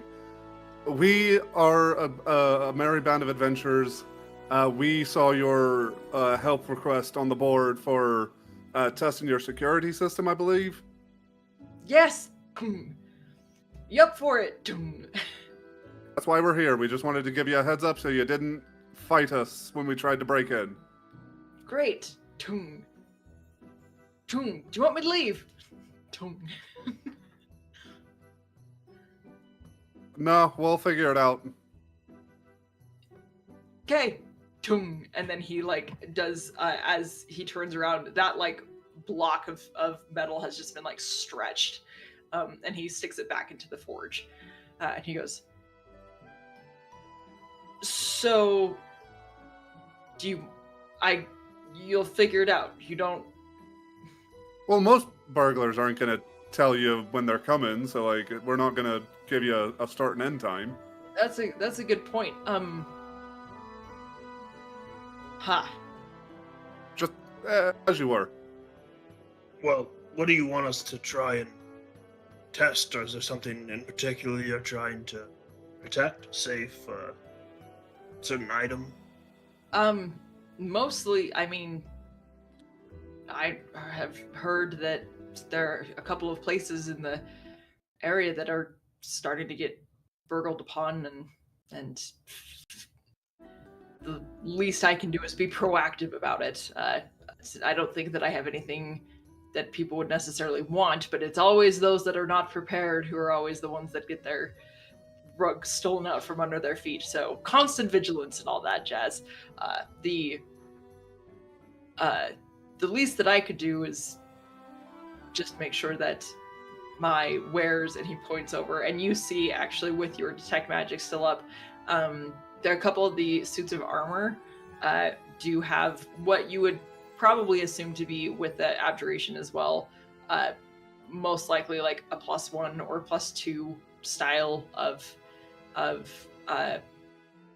armor, and then also to the weapons as well. There seems to be what looks like a +1 sword, a +1 maul, and that sort of thing. So not the most like super duper like expensive stuff here, but at least enough that if he were to lose something, it would be a pretty penny for him.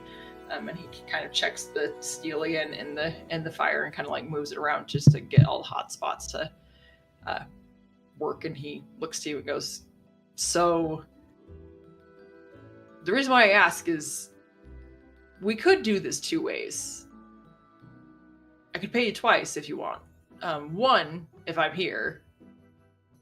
If I can't tell that you're coming, then we have a problem. But also, when I'm not here is probably what I'm more concerned about. Right. So, when I finish up for the day, have at it. Yeah, while they're talking, I'm just gonna start trying to take weapons and start putting them in my bag of holding. You're crazy. You're losing it. Go. Are you trying to be sneaky about this at all? Yeah, or... of course. Okay. Do you want me to do a stealth check? For surezies. Are you sure that you, of all people, should be concerned? I mean, you're a strapping man, and you're clearly forging well-made objects. I don't see why you would be worried for while you're here. Okay. and he goes, well, that's the problem, right? I mean, you've heard what, and he pulls out the metal that he's working on and just kind of starts to stamp on it, and he goes, you heard how hard it is to talk and it's hard to be aware of what may be going on. Nori, you were able to steal 3 swords. And I will say, off I of- have, because I'm a thief, I have quick hands, so I can do like Right. stuff like that as a bonus action right, on top of my yeah. action. So I am just No, literally just, as he is just distracted and I'm small, I'm hiding behind these big people. I'm just over there just stealing as much crap as possible. Right, yeah. You're at least able to get 3 in this simple, just quick motion. The longer that you talk, especially with a 23, you're able to clear out this section. And it's not until you get to the first one that as you go to grab it and you go to move it, that's when you guys all hear a ding ding ding, and like there's no bell anywhere, but like as he hits it, he looks over, but like does not, like, he's a big guy, and like looking over these stalls, he does not see you, Nori, but he looks over and he goes, oh, Did we see Nori go and start to steal shit? Boy. with your passives, no. No. Yeah. I wasn't sure if it was Nori- like a different angle thing. Yeah, no, Nori is back at your side at the moment, and Huh. and he goes, well, Lumi's just gonna kind of smile. I was about to say, even if I didn't see Nori doing it, am I familiar with what I would assume to be the alarm spell that just went off? oh, for sure. This is the most basic of basic alarm spell. Like this isn't. Good. This Yeah. is the equivalent of the ding dong of a doorbell. Like it is. It's not fancy. There's no upgrade. It's not even like specialized. It's. and he looks to you all and goes, well, I mean, I am paying you for such things.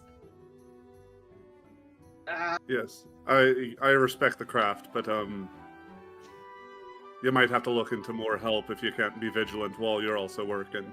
The worst part is when it happens in plain sight, I know.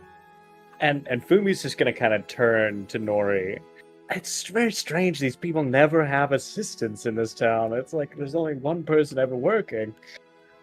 I just It's a very fair market for assistants. I mean, I just jump up on the counter and just take the bag and just start dumping all the weapons out of the bag. And you just see Delta's face just like go completely blank, and he goes,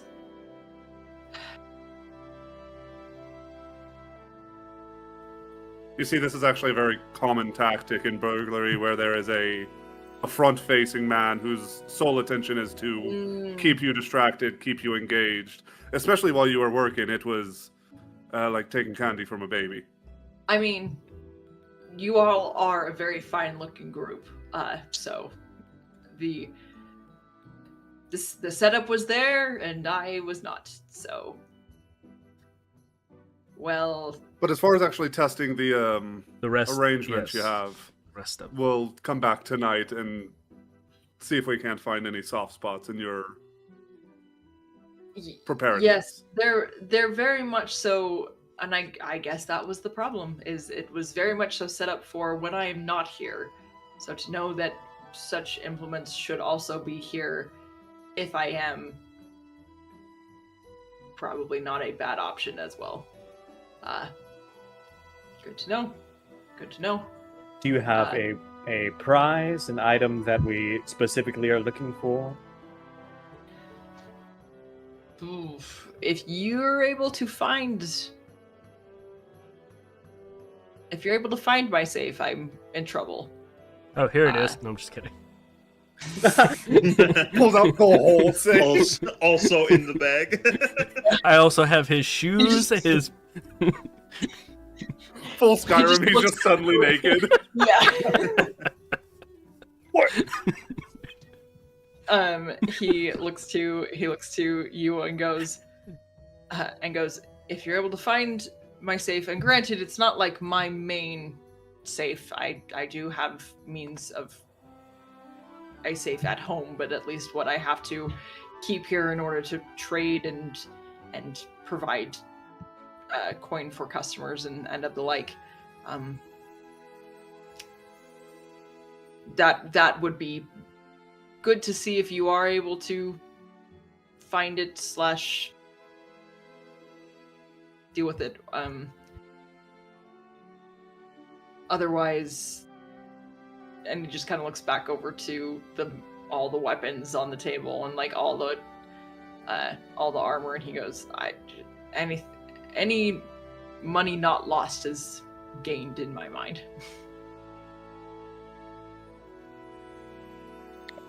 And everything will be returned to you. We're all civil in this matter. Nothing's going to come out of your pockets. Yeah, we're not. Other than what you're I was paying gonna say, us. yeah, we're not actual thieves. Right. It is impressive, though. You do steal like them. No, just got quick. I'm just quick and nimble. Quick and nimble. Just looks at Question his for you. hands. Go ahead. Would I be able to possibly forego my payment in exchange for that ball you have there? And he looks over and he goes, I think we should be able to do that just fine. It's probably going to be a little bit more than what I would be paying for you. Are your friends here willing to contribute their coin as well? I can pay the difference as well, if that's acceptable. That is totally fine. Just wanting to make sure that was... If you are here strictly to work for items, that commission could be done easily. However, the pay that I have for you would not equal what that mall is. So, Do you have plate armor by chance? and he looks over Whoa! and go, What are you, rich? and he goes, I I have was like, what kind of money is guys rolling in? I want have- it. some. It's not the full set, but it will at least get you pretty much as plate would do. It's not missing some of the fancier parts of it, but I at least have a plate, a chest plate, and some of the other means. But it would very much so give you protection, more so than what that is going to give you. That's alright. Just want to know what's out there, in a sense. And he kind of looks and he goes, and he kind of just like looks to your wings. He goes, can you wear plate mail? If I poke a hole in the back, yes. He, like the horror of like comes across his face and goes, how? I will create mail for you if that is the case. I will customize and make this work and fit for you. Poke a hole in armor. Theo Kaizen buying this really nice plate armor, and then with like the hook of a hammer just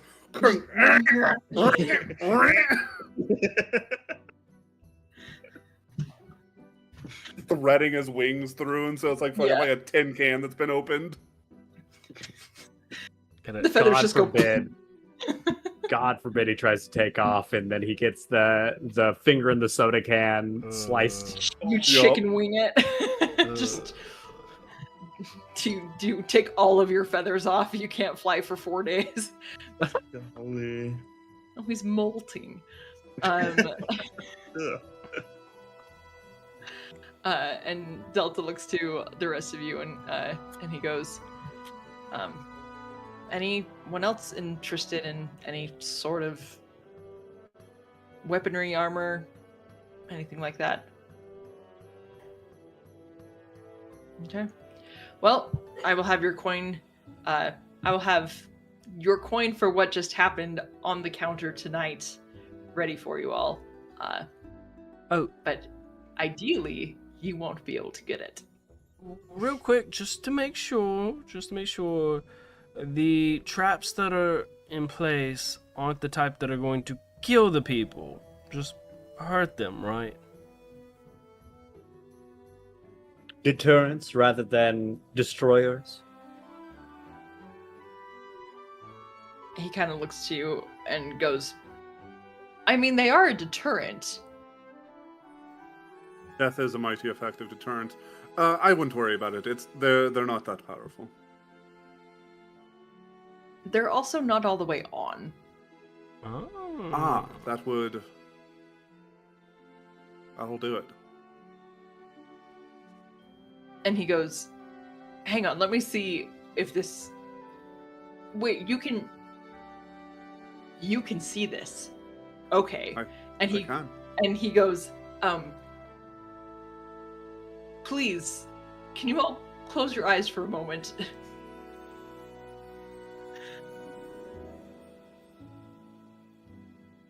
I'll put the blindfold over my eyes. Beautiful. You see and he goes, okay, great. And he goes and let me roll how stealthy this man's gonna be. Or how sleight of handy he's going to be with this. We'll roll in front of everybody, because it's just gonna be a straight roll. Yep, cool. He's that's a 4. He's got big leather gloves He's got on. huge gloves on. You see over at the forge itself, you see that they that Delta goes and he tries to like hit the slider that's at like the side of the forge, and it's like, and like it does not like catch all the way, but like at one point you see that once the slide goes all the way, there is very much so a clunk sound, and he goes and like spins around and quickly hammers and is like, oh, sorry, I had to keep working on this to make sure that I didn't, and he like sticks it back in the fire, and he goes, you can all open your eyes now. And Ty, when you open your eyes, the forge has turned from like a nice kind of pale little red to a like inferno level. Like it's a little scary. Completely calm and composed, and I will awaken mine to Fumi. Please tell me you saw how to turn that thing off. She'll pull down the blindfold and like rub her eye and respond, yeah, easy peasy. Good, because that'll fucking kill us. I hope not.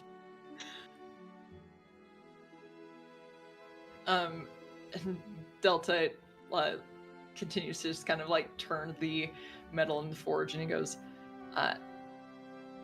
but please, I will expect to report back to you all in the morning. Actually, if this system is as good as old Joe says that it is, then I probably will come and interact with you at some point in the middle of the night if you are trying to break in.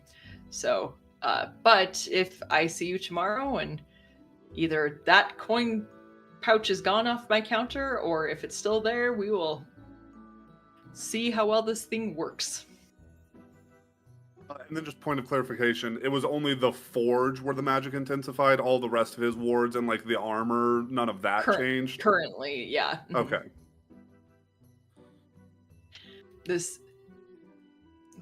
You get the vibe that this is still a very rudimentary security system where it's, okay, beep boop boop, that's engaged, beep boop boop, that's engaged, and Yeah. And everything. So, yeah, especially with how you can see amongst the magic in this place, for sure. As we're in here, and as we were walking up, what is the material aspect of the roof and walls like? The stuff that seems to be glowing with abjuration, all seems to be some style of metal. So there's like metal shingles on the roof, On the posts, there seems to be like hooks that are like holding either signage or tools or things like those are the things that seem to have some style of the protection on it. Nothing in the wood of this fable seems to be imbued with it. Everything seems to have specifically metal amongst it.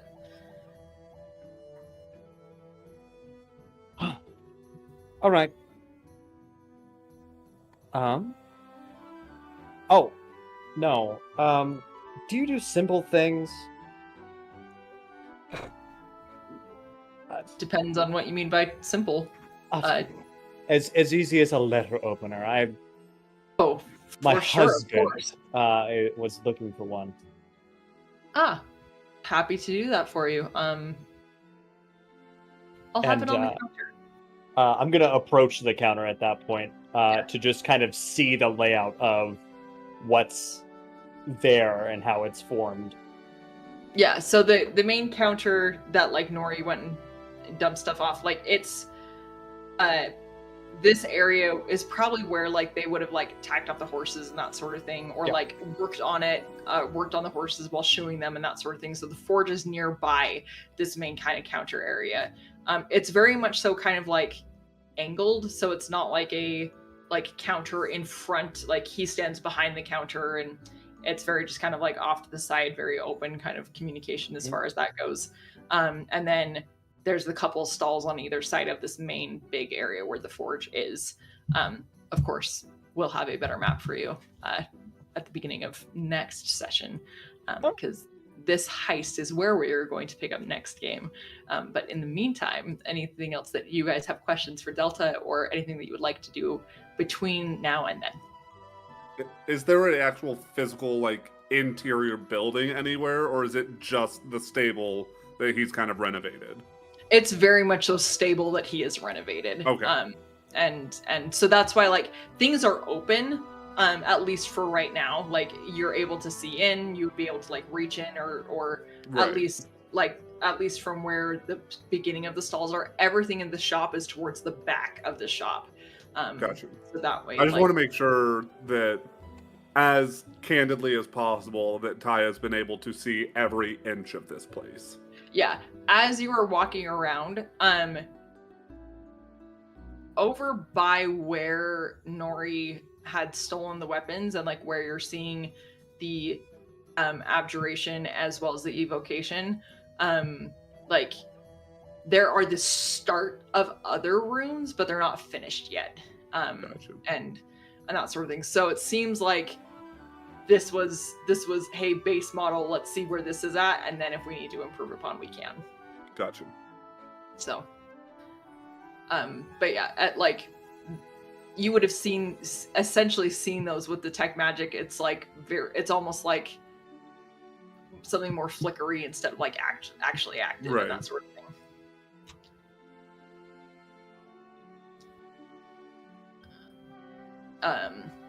But yeah, that's kind of the setup that you have right now.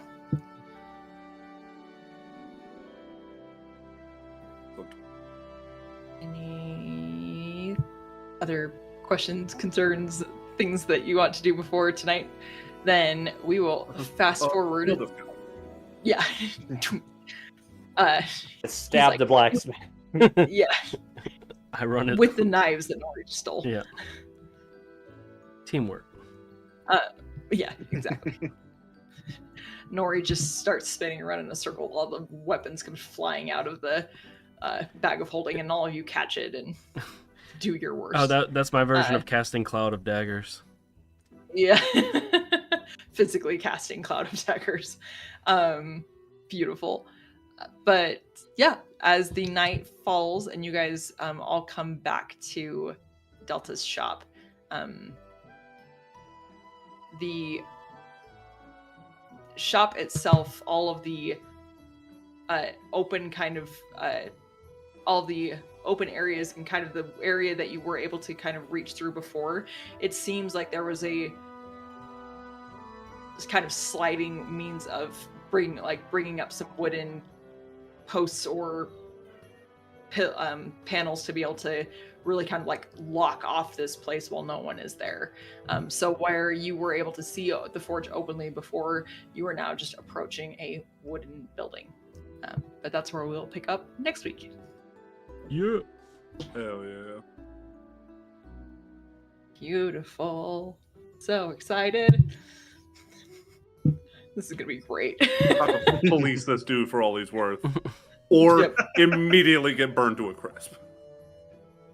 Also, It's gonna be good. what was the item that Ty bought again?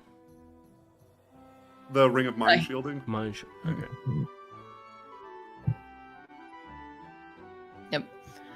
So we got Ring of Mind Oh. Shielding. I'll And- attune to the thing while we're out. Beautiful. I had Which asked. means we get a short rest. Yes, you do get a short rest between now and then. The sky has to get dark. Good, 'cause Great. your boy was out of spell slots. That detect magic was the last one.